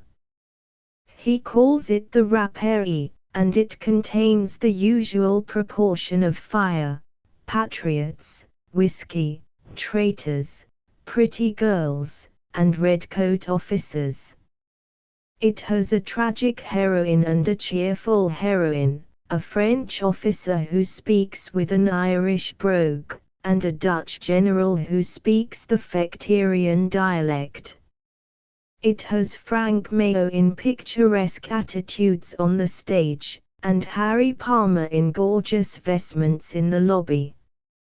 But here it is, as long as the original and nearly as tedious. Read it and decide for yourselves whether this sort of thing is worthy of the clever mechanic who constructed an upogue. The Rapperie. Act I Scene I. A retired spot in the public highway. Enter an army of 15 Irish patriots, armed with pikes of great scythes. First patriot. Hurrah for King James, we'll drive the orange men into the sea. Here comes O'Malley, and the French officer. May they never want a bottle, or a friend to steal it from. Enter O'Malley and Duquesne. O'Malley. All is lost. Ulick has betrayed us. Duquesne. All is lost. Ulick has followed the national custom. Patriots. All is lost. Hurrah! What'll we do now, boys? O'Malley. Come with me to France. We'll fight somebody there. Patriots. We will go this minute. They go. Enter tragic heroine. O'Malley. Can I believe the eyes of me? Is it you, darling, or some other ghost? Tragic heroine. Tease I fly, O'Malley. Ulick insists upon marrying me, and hanging you. O'Malley. I will fly tomorrow night, and you shall fly with me. I would go this minute, were it not that Mr. Boucicault's play would be spoiled if I did not stay long enough to get into difficulties. I will hide in the cellar of my ruined castle, and will give Ulick the worst hiding he ever had if I have a convenient chance at him. Scene 2, the front parlor in O'Hara's castle. Enter the Dutch general and O'Hara. Dutch general. O'Hara, I dinks you pay ein rappel. Ulick is searching your papers. If he finds something you shall be hanged. Enter Ulick. Ulick. I have searched O'Hara's trunk, and the drawer where he keeps his other stocking.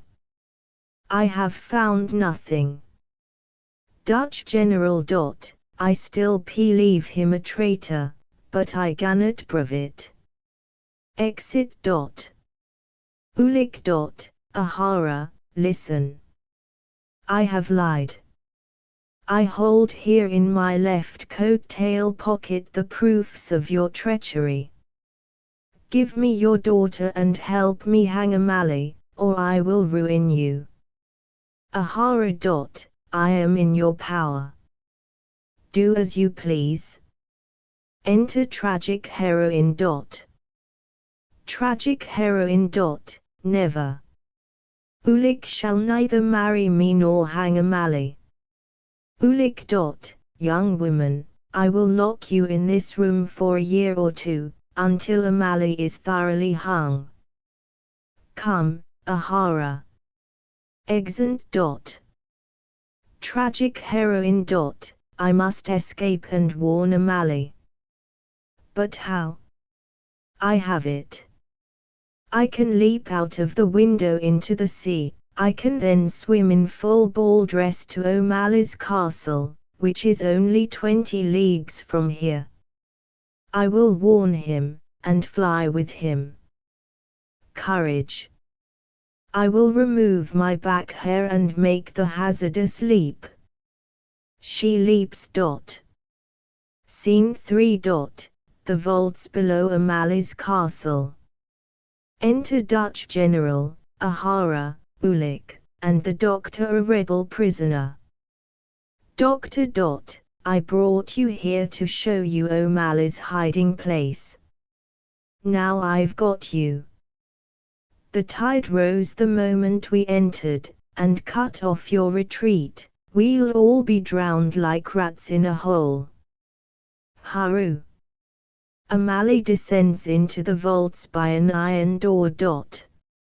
O'Malley. Come upstairs out of the wet.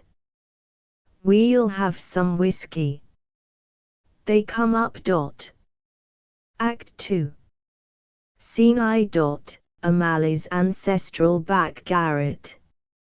Enter tragic heroine in ball dress, having swum across the bay. Tragic heroine. Ha. Also ho. I am a little out of breath. I think I had better faint. Faints. Enter O'Malley and his rescued enemies. O'Malley. Sit down, while I go for the whiskey. He goes. Ahara. What do I see? My daughter. Take her upstairs before O'Malley returns. They take her up. Re-enter O'Malley. O'Malley. Gentlemen, here is the whiskey. It is General Grant's favorite brand, and you'll find it all right. To his servant, Connor, these men mean to arrest me. Go and set fire to the castle.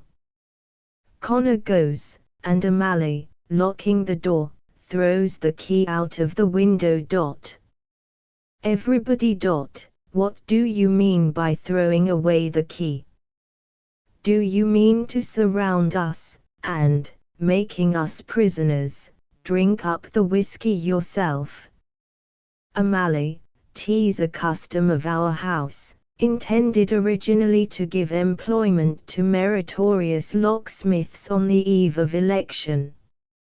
Listen while I tell you how one of my ancestors played a nice little trick on some officers who had come to arrest him for shooting his landlord. He locked them up as I have locked you up.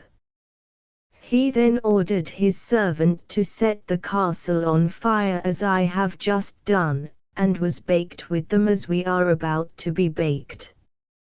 Dutch General. Donner und Blitzen. Everybody else. Terror nouns. Tragic heroine, in the loft above. Screech. O'Malley. Heavings. That shriek. 'Tis my grace. Tragic darling, I come to die with you.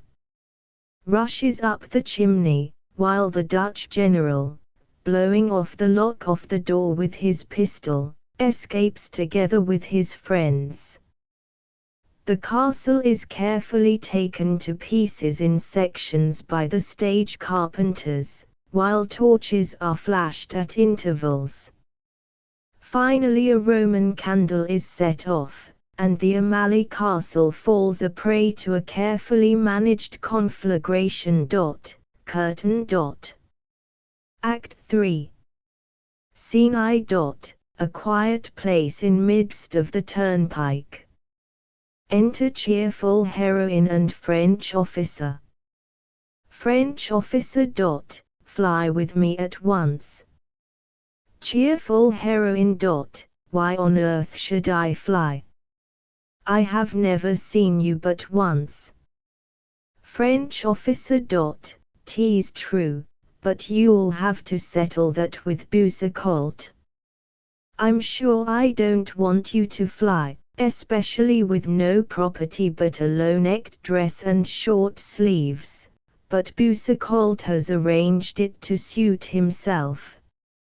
Cheerful heroine, in that case I will fly. Enter the doctor and a band of patriots. Doctor. O'Malley is a prisoner in the fort. We are going to have him out, dead or alive. French officer. These are the counsels of madness. Why don't you get an injunction, or something of that kind, and so get him out peaceably? Doctor. It's too late. Besides, Mr. Boucicault wants to end the play with a fight. Cheerful heroine. I will manage it all. I will let down a rope from the fort. You shall all be drawn up and rescue O'Malley. Nothing could be more simple. Come and be drawn up. They come. Scene 2. Interior of the O'Malley's cell. Enter tragic heroine. Tragic heroine. Tease he. Though how he managed to change his clothes and put on such a nice coat, I can't imagine. Dearest, awake. O'Malley. Who calls? Is it the boy with the beer? Ha! My own darling. Come to this embroidered waistcoat. Tragic heroine. I have agreed to marry Ulick on condition he permits you to escape. O'Malley. Ha! Base girl. Would ye inconvenience yourself to save me? Never. I will not consent to your marrying Ulick. Try some other little game, darling. Tragic heroine. I will. Exit. Scene 3. The castle moat. O'Malley in the ditch standing in a picturesque attitude. The Dutch general stands on the summit of a wall 3 feet high, and leaning over the battlements, which tower to the height of 3 inches, hands O'Malley a pardon. Enter tragic heroine and everybody else. Tragic heroine. O'Malley. I have saved you. Now save me. I have just married Ulick. Kill him for me. Ulick and O'Malley accordingly slash each other across the legs with their rapiers. O'Malley kills Ulick and embraces the tragic heroine. Everybody shouts hurrah, and the curtain falls. Matador. Effect of the President's proclamation upon certain parties interested. Sarsfield Young's Panorama. Part 2. The Alps. These mountains, which are permanently located in Switzerland, and favorably mentioned in all the geographies, are justly admired by tourists for their grandeur, natural beauty, and good hotel accommodations. This is a view at sunrise, by one of the early painters. Everything is up, but Mont Blanc is up more than his neighbors. The whole landscape is bathed in the golden glories of the orb of day. A bath in the morning is invigorating indeed. These peaks are clustered around in silent majesty. It looks as though the entire Peak family had come here and settled. These snow-capped summits, wild ravines, mountain torrents, and the series of crags which William Tell was in the habit of addressing, are truly soul-inspiring. Here is a guide with his party. These guides are well-trained men, who never bolt, but always go with their party, the Ultramontane. They are of high birth, and descended from the best Alpen stock. No one should pass the season in Switzerland without seeing these mountains. They will repay a perusal. While the prices may not be extravagant enough for Americans, still, those who have scaled these noble elevations may well account the prospect as one of the most striking features of a foreign clime. A scene in the tropics. This gorgeous painting brings before you all the luxuriance of tropical vegetation. Magnolias and palm trees wave their heads proudly, while bananas, oranges, and breadfruit abound in rank profusion. Here the canebrake stretches away as far as the eye can reach, and to those who are not near-sighted still farther, recalling those beautiful lines of the poet, break, break, break. The broad river in the foreground, mountains melting away on the horizon, that's because they are volcanic, and the sun broiling and sizzling high up in the heavens, are deliciously blended together. Our artist, full of perspiration, he can blend better than any man we ever ployed, has seized upon a moment when all nature seems to say, steady there. What makes that canvas wriggle so? Notice the warmth of coloring, and see to what a high degree of art the general effect is carried about 90 degrees Fahrenheit in the shade. This picturesque object is an alligator basking in the sun. Our advice to inexperienced travelers is, let him bask. These cotton fields, rice plantations, and the colored member of Congress addressing his constituents on the right, all stamp this scene as unmistakably Southern. We will cancel the stamp and move on. In our next we shall find that our artist has given himself more latitude, say about 80 degrees north. Winter in Spitsbergen. Behold these regions of eternal ice and snow, miles upon miles of frozen real estate. There is a great ice monopoly here. All is blank, except the ship over in this corner. She is a prize. This is the place to buy thermometers, you'll generally find them going very low. The weather in this region is mostly day and night, but rather irregularly divided between the two. You see these people with rough beards and red shirts, looking like New York firemen. You take one to be Moes. You are right, they are Eskimos. They are a tough and hardy race. Though not precisely students, they yet consume the midnight oil, chiefly as a beverage. This great work is the combined production of 13 artists, 12 of them, perishing in the attempt, were handsomely buried at our expense, and the survivor is now keeping a bar, for his own consumption, at St. Paul, Minnesota. He was compelled to lay aside the brush, which accounts for the water in this corner not being frozen, as the contract stipulated. But this allows the ship to which I referred to float comfortably. These small buildings are settlements.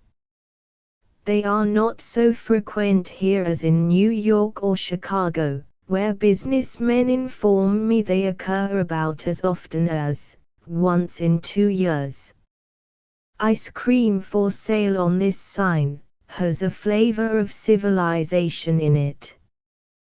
Women does not go to the polls here, although one of them is only a few miles distant in a northerly direction, with excellent sleighing. I would make a passing allusion to this figure, introduced by artist number 9, to please the young people. It represents a Spitsbergen lover. He is clad in fur, and has a catarrh. He is just now o' his sneeze, warbling hoarsely, reindeer in this bosom. Sentimental strains from the melodeon. The Grand Canal. This is not the Erie Canal, but the Grand Canal of Venice. It does not own so many mules, or forward so much corn and flour, as the New York concern, but is more airy and picturesque. It is surrounded by palaces, but what is a palace without a mother? These swan-like men of war are gondolas. Our skipper is called a gondolier. Every other skipper is called something worse than that if he gets in our skipper's way. I respect a man's calling, that is, if he follows it up energetically. The Rialto, with its busy throngs. The Bridge of Sighs, where Lord Byron is said to have stood on either hand. A group of native beggars. This man is blind. With this Venetian blind we beg leave to close this scene. Sarsfield Young. The Fleshpots or Paris. A late newspaper item states as follows: the Archbishop of Paris has given permission to use horse flesh on fast days. It is lucky for Mr. Borner's crack horses, then, that they are not stabled in Paris just now, since they are all considered first-rate for fast days. Soapstones. Wall Street Rocks. A T. Stewart & Co. are now offering shawl suits, alpaca and wincey suits in all colors, $8, formerly $12. Poplin suits in all colors, $15 each and upwards. Black silk suits, $50 each and upwards. An elegant assortment of French and Irish poplin suits, in every variety, at popular prices. Special attention is paid to mourning orders. Choice styles in Bombayzins, Black Empress, Paris cloth and cashmere suits constantly on hand. Broadway, 4th Avenue, 9th and 10th Streets. Punchinello. The first number of this illustrated humorous and satirical weekly paper was issued under date of the 2nd of April, 1870. The press and the public in every state and territory of the Union endorse it as the best paper of the kind ever published in America. Contents entirely original. Subscription for 1 year, with $2 premium, $4 6 months, without premium. 2.003 months. 1.00 single copies mailed free, for 10 we offer the following elegant premiums of L. Prang and Company's chromos for subscriptions as follows: a copy of paper for 1 year, and The Awakening, a litter of puppies. Half chromo. Size 8-3/8 by 11-1/8, $2 picture, $4 a copy of paper for 1 year and either of the following $3 chromos, Wild Roses. 12-1/8x9. Dead Game. 11-1/8x8-3/8. Easter Morning. 6-3/4x10-1/4, $5 a copy of paper for 1 year and either of the following $5 chromos, group of chickens, group of ducklings, group of quails. Each 10x12-1/8. The poultry yard. 10-1/8x14. The barefoot boy, wild fruit. Each 9-3/4x13. Pointer and quail, spaniel and woodcock. 10x12, 4. $6.50. A copy of paper for 1 year and either of the following $6 chromos: the baby in trouble, the unconscious sleeper, the two friends. Dog and child. Each 13x16-1/4. Spring, summer, autumn. 12-7/8x16-1/8. The kids' playground. 11x17-1/2, 4. $7. A copy of paper for 1 year and either of the following $7.50 chromos: strawberries and baskets. Cherries and baskets. Currants. Each 13x18. Horses in a storm.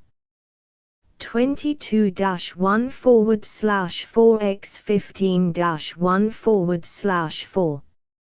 6 Central Park views. A set.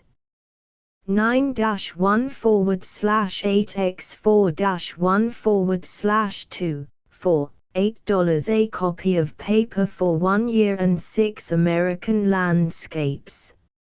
A set. 4-3/8x9. Price $9.00, 4. $9. A copy of paper for 1 year and either of the following $10 chromos: sunset in California. Bierstadt. 18-1/2x12 Easter morning. 14x21. Correggio's Magdalene. 12-1/4x16-3/8. Summer fruit and autumn fruit. Half chromos. 15-1/2x10-1/2. Companions. Price $10 for the two. For $10 remittances should be made in PO orders, drafts, or bank checks on New York, or registered letters. The paper will be sent from the first number, April 2d, 1870, when not otherwise ordered. Postage of paper is payable at the office where received, 20 cents per year, or 5 cents per quarter, in advance. The chromos will be mailed free on receipt of money. Canvassers wanted, to whom liberal commissions will be given. For special terms address the company. The first 10 numbers will be sent to anyone desirous of seeing the paper before subscribing, for 60 cents. A specimen copy sent to anyone desirous of canvassing or getting up a club, on receipt of postage stamp. Address: Punchinello Publishing Co., P.O. Box 2783. Number 83 Nassau Street, New York. A T. Stewart & Co. Have on hand a most magnificent assortment of real lace goods, consisting of point lace collars, sets, handkerchiefs, bobs, coiffures, capes, pelerines, jackets and shawls. Also, a superb line of real black thread lace shawls, jackets and capes, black thread, black guipure, point gaze, point applique and Valenciennes trimming laces, forming the largest assortment ever offered in this country. These goods, having been purchased at panic prices in Europe, will be offered, in many instances, 50% below former cost. Broadway, 4th Avenue, 9th and 10th Streets. Velvets, plushes, velveteens, etc. at T. Stewart & Co. are receiving by each and every steamer a full supply of choice colors of the above-named goods, forming the largest assortment ever exhibited in this city, which they offer at retail and to the trade, at extremely attractive prices. Broadway, 4th Avenue, 9th and 10th Sts. Exercise is a good thing for boys, but it is rather too much of a good thing when pushed to the extent of making your entrance gate a judge's stand for a foot race between boys. The Printing House of the United States and the United States Envelope Manufactory. George F. Nesbitt & Co. 163,165,167,169 Pearl Street, and 73,75,77,79 Pine Street, New York.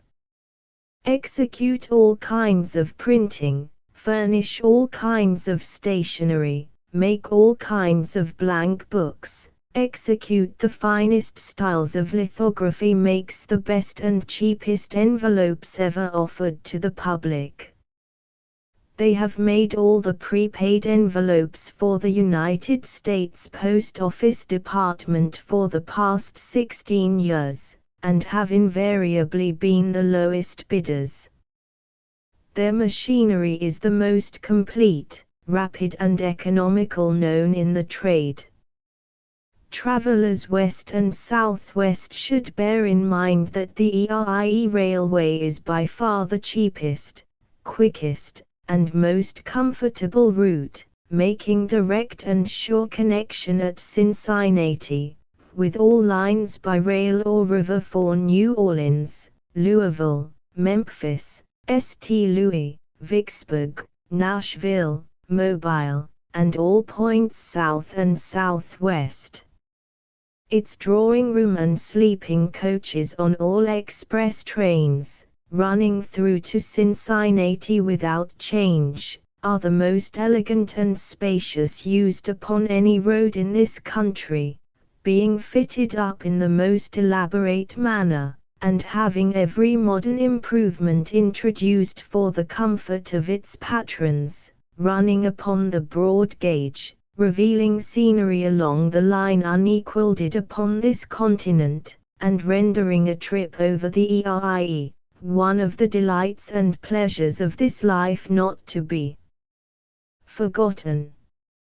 By applying at the offices of the Erie Railway Company, numbers 241, 529 and 957 Broadway, 205 Chambers Street, 38 Greenwich Street, Cor. 125th St. and 3rd Avenue Harlem, 338 Fulton Street Brooklyn, depots foot of Chambers Street, and foot of 23D Street, New York, and the agents at the principal hotels.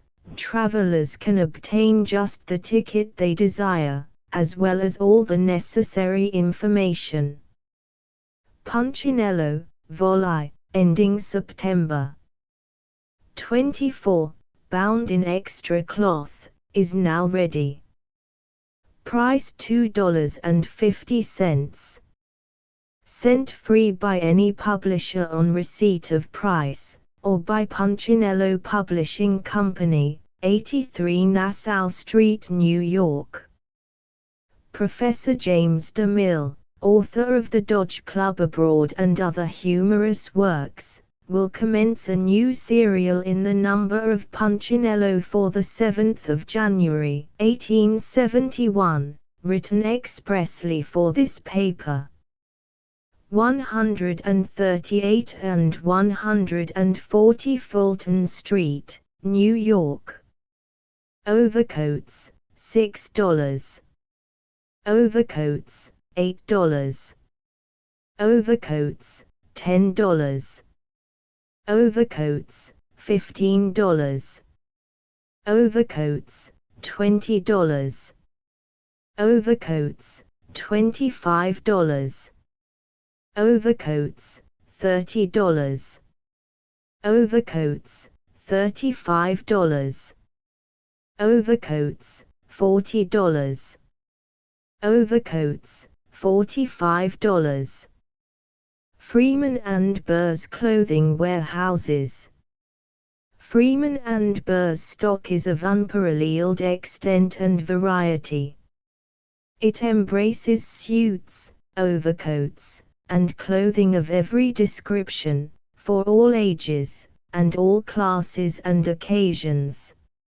Orders by letter. The easy and accurate system for self-measure, introduced by Freeman and Burr, enables parties in any part of the country to order clothing direct from them, with the certainty of receiving the most perfect fit attainable.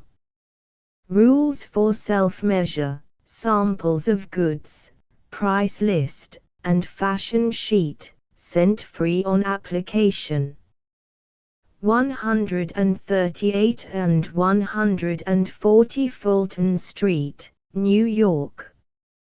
Winter suits, $12.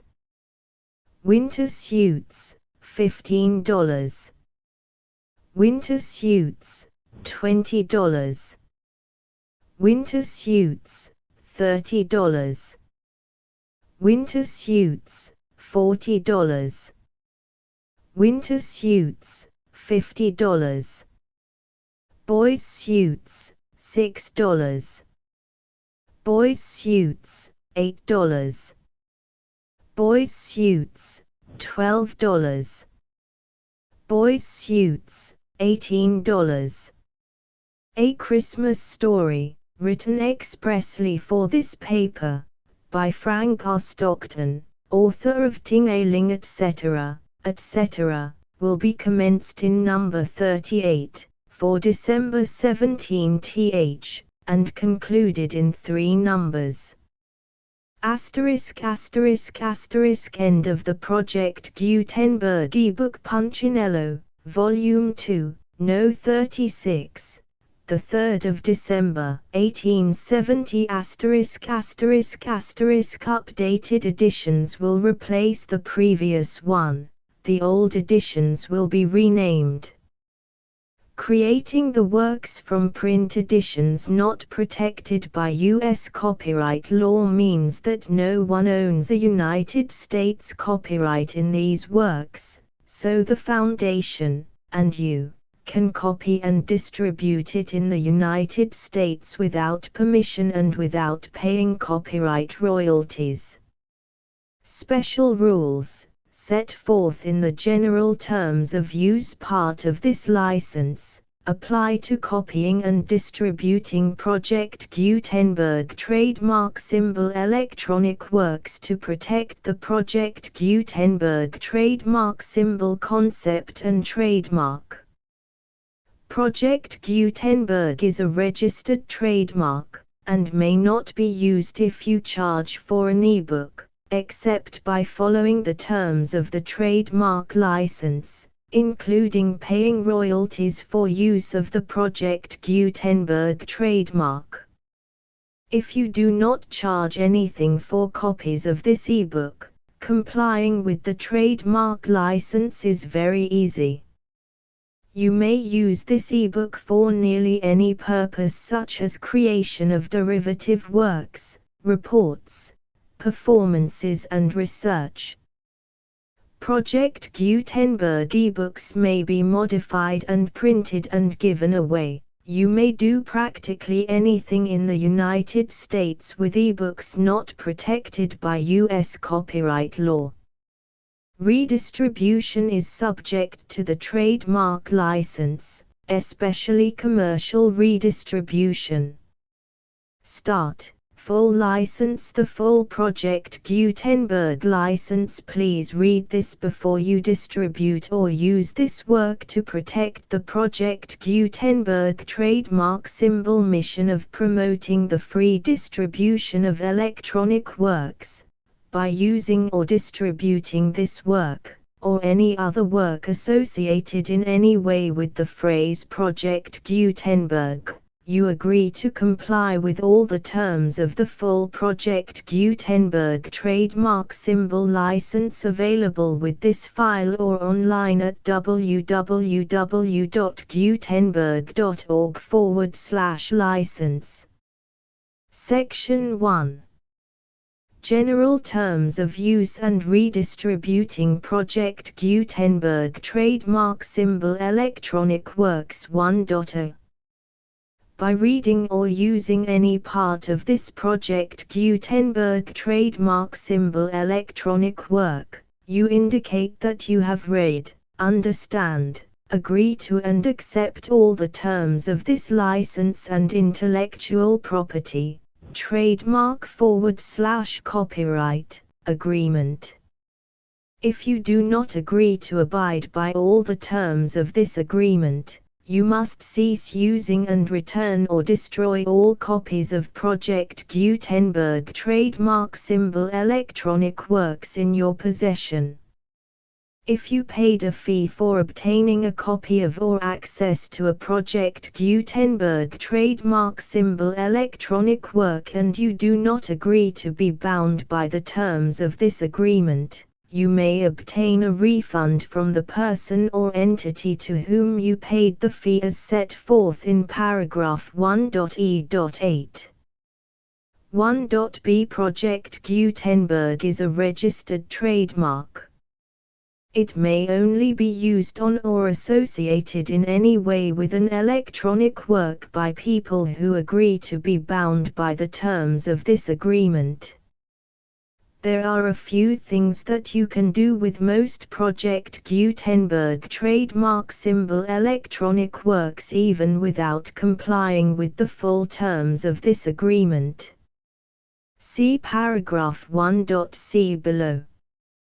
There are a lot of things you can do with Project Gutenberg trademark symbol electronic works if you follow the terms of this agreement and help preserve free future access to Project Gutenberg trademark symbol electronic works. See paragraph 1.e below. 1.c. The Project Gutenberg Literary Archive Foundation, the Foundation or PGLAF, owns a compilation copyright in the collection of Project Gutenberg trademark symbol electronic works. Nearly all the individual works in the collection are in the public domain in the United States. If an individual work is unprotected by copyright law in the United States and you are located in the United States, we do not claim a right to prevent you from copying, distributing, performing, displaying or creating derivative works based on the work as long as all references to Project Gutenberg are removed. Of course, we hope that you will support the Project Gutenberg trademark symbol mission of promoting free access to electronic works by freely sharing Project Gutenberg trademark symbol works in compliance with the terms of this agreement for keeping the Project Gutenberg trademark symbol name associated with the work. You can easily comply with the terms of this agreement by keeping this work in the same format with its attached full Project Gutenberg trademark symbol license when you share it without charge with others. 1.d. The copyright laws of the place where you are located also govern what you can do with this work.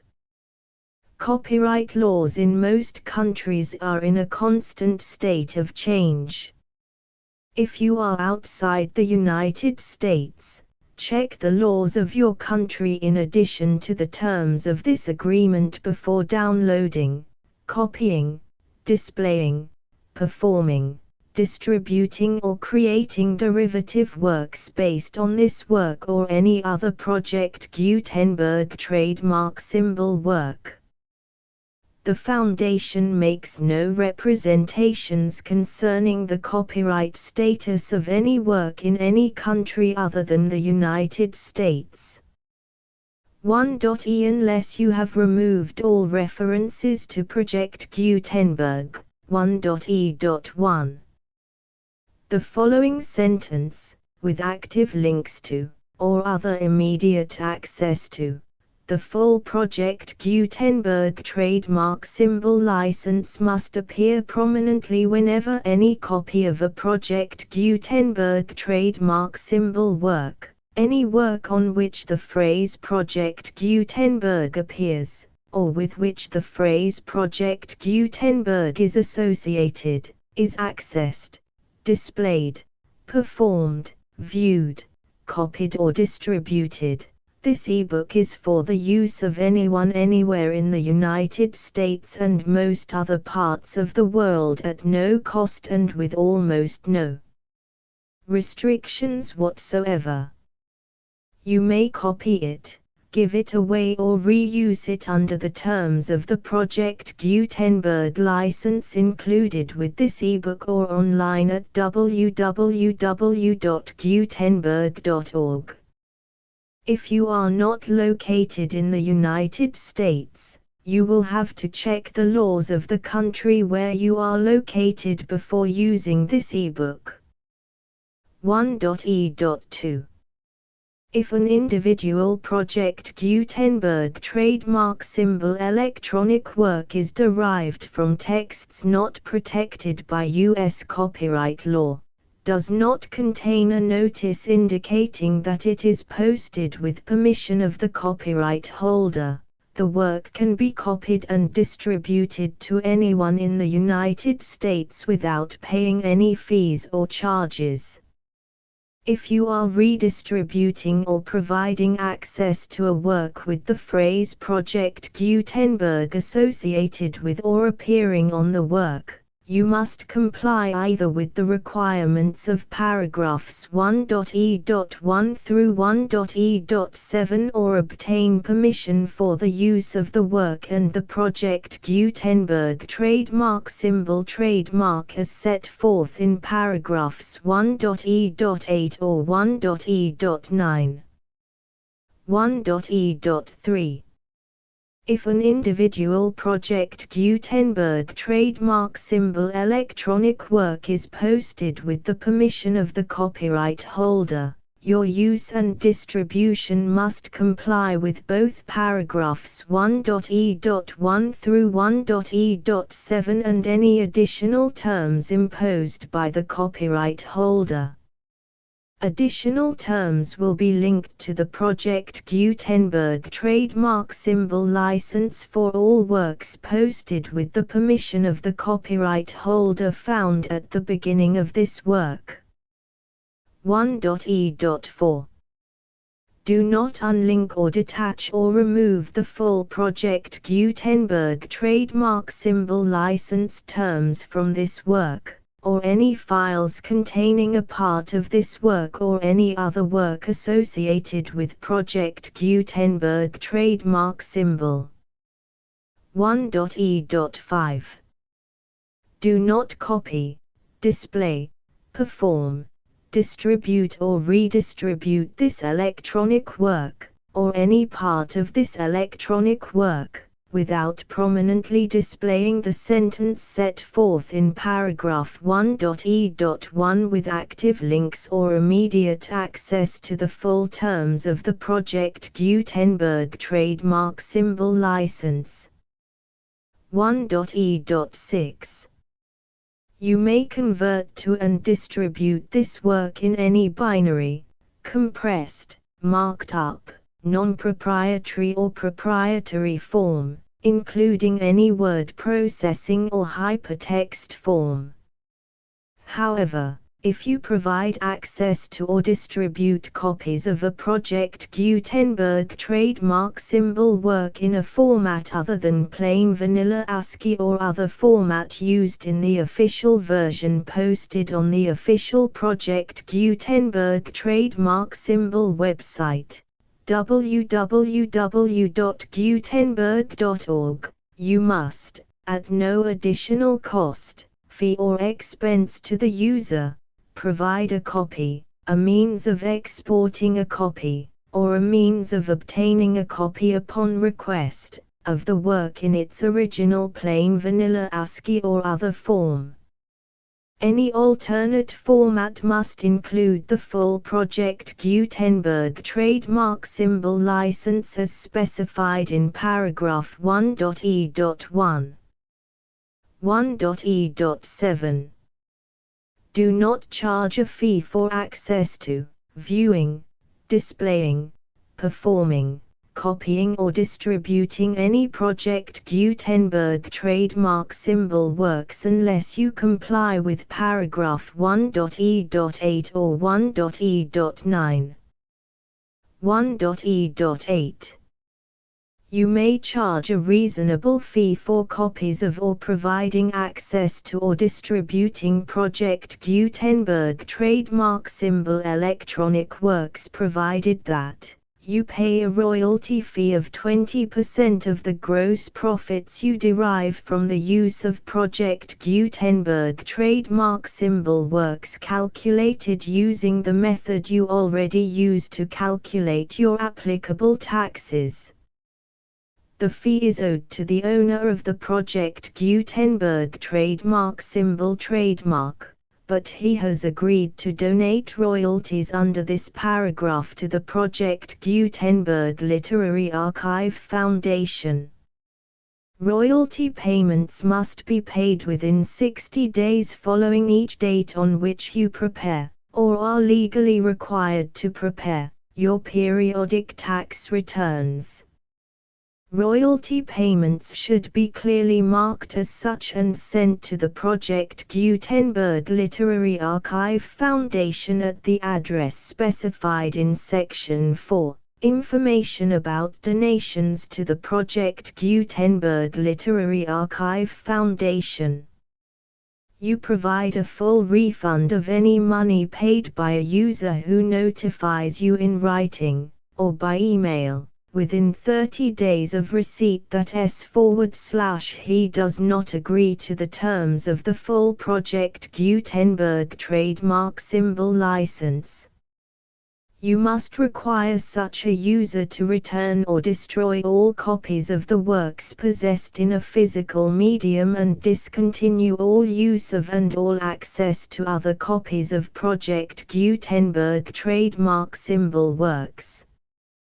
You provide, in accordance with paragraph 1.f.3, a full refund of any money paid for a work or a replacement copy, if a defect in the electronic work is discovered and reported to you within 90 days of receipt of the work.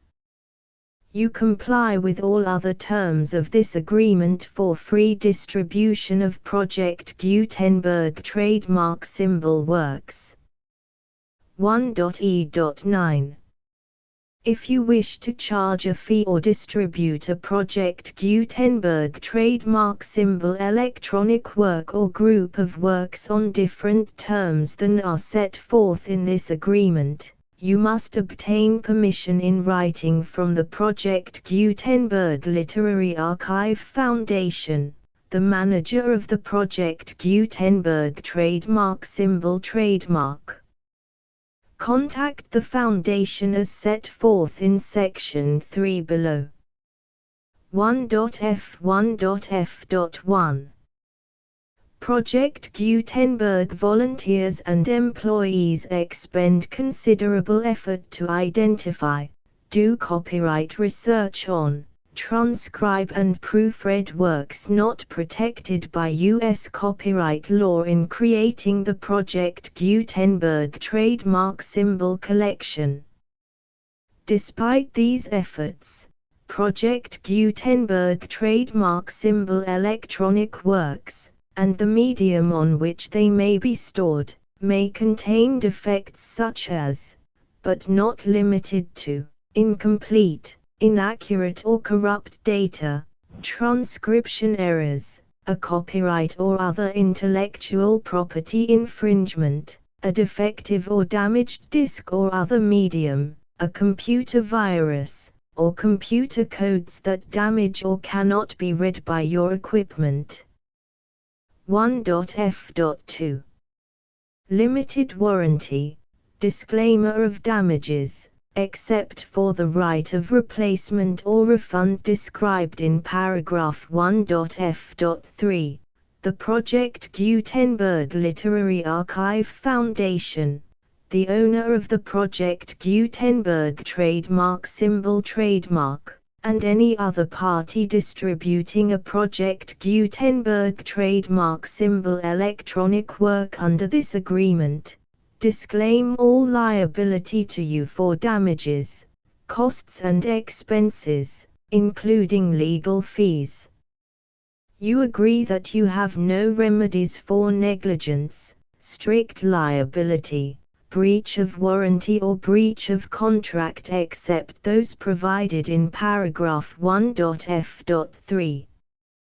You agree that the Foundation, the trademark owner, and any distributor under this agreement will not be liable to you for actual, direct, indirect, consequential, punitive or incidental damages even if you give notice of the possibility of such damage. 1.f.3 Limited right of replacement or refund. If you discover a defect in this electronic work within 90 days of receiving it, you can receive a refund of the money, if any, you paid for it by sending a written explanation to the person you received the work from. If you received the work on a physical medium, you must return the medium with your written explanation. The person or entity that provided you with the defective work may elect to provide a replacement copy in lieu of a refund.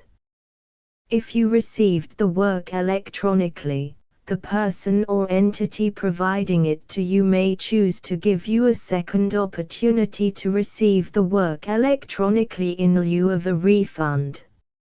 If the second copy is also defective, you may demand a refund in writing without further opportunities to fix the problem. 1.f.4 Except for the limited right of replacement or refund set forth in paragraph 1.f.3, this work is provided to you as is, with no other warranties of any kind, express or implied, including but not limited to warranties of merchantability or fitness for any purpose. 1.f.5 Some states do not allow disclaimers of certain implied warranties or the exclusion or limitation of certain types of damages. If any disclaimer or limitation set forth in this agreement violates the law of the state applicable to this agreement, the agreement shall be interpreted to make the maximum disclaimer or limitation permitted by the applicable state law. The invalidity or unenforceability of any provision of this agreement shall not void the remaining provisions. 1.f.6 Indemnity. You agree to indemnify and hold the Foundation, the trademark owner, any agent or employee of the Foundation, anyone providing copies of Project Gutenberg trademark symbol electronic works in accordance with this agreement, and any volunteers associated with the production, promotion and distribution of Project Gutenberg trademark symbol electronic works, harmless from all liability, costs and expenses, including legal fees, that arise directly or indirectly from any of the following which you do or cause to occur. A. Distribution of this or any Project Gutenberg trademark symbol work. B. Alteration, modification, or additions or deletions to any Project Gutenberg trademark symbol work, and C. Any defect you cause. Section 2.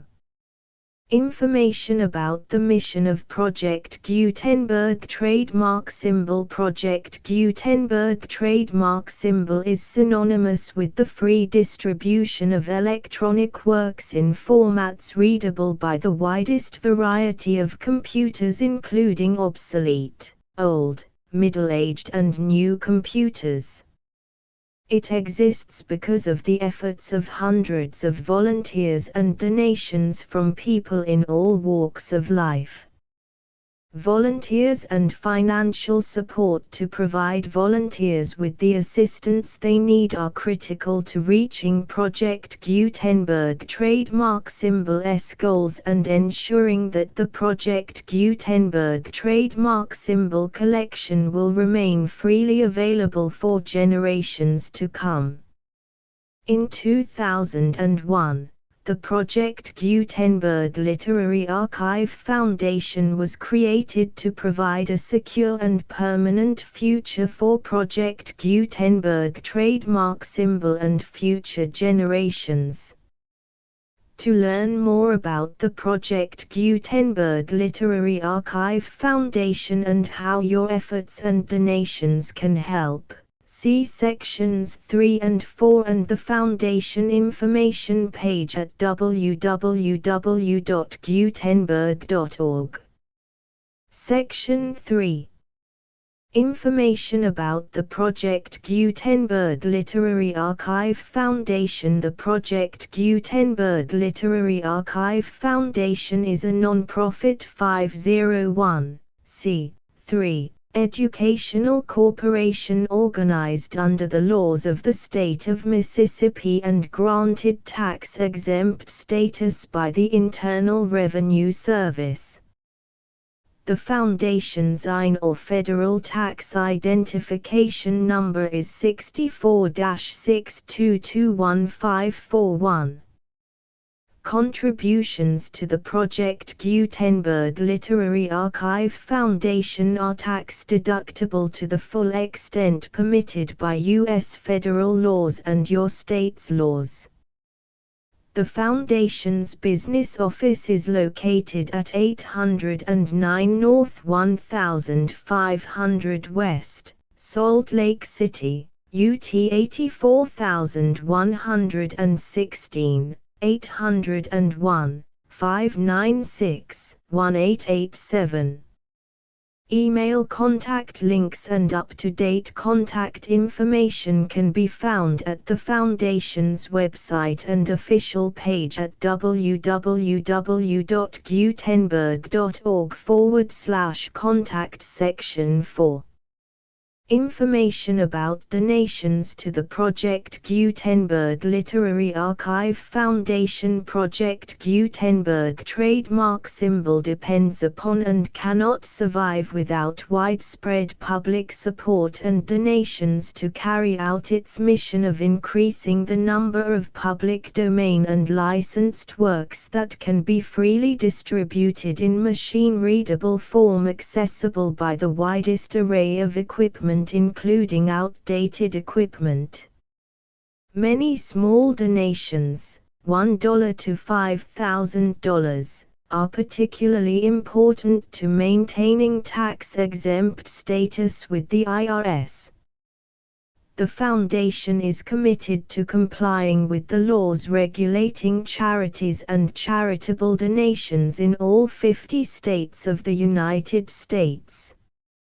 Compliance requirements are not uniform and it takes a considerable effort, much paperwork and many fees to meet and keep up with these requirements. We do not solicit donations in locations where we have not received written confirmation of compliance. To send donations or determine the status of compliance for any particular state, visit www.gutenberg.org/donate. While we cannot and do not solicit contributions from states where we have not met the solicitation requirements, we know of no prohibition against accepting unsolicited donations from donors in such states who approach us with offers to donate. International donations are gratefully accepted, but we cannot make any statements concerning tax treatment of donations received from outside the United States. U.S. laws alone swamp our small staff. Please check the Project Gutenberg web pages for current donation methods and addresses. Donations are accepted in a number of other ways, including checks, online payments and credit card donations. To donate, please visit www.gutenberg.org/donate. Section 5. General information about Project Gutenberg trademark symbol Electronic Works. Professor Michael S. Hart was the originator of the Project Gutenberg trademark symbol concept of a library of electronic works that could be freely shared with anyone.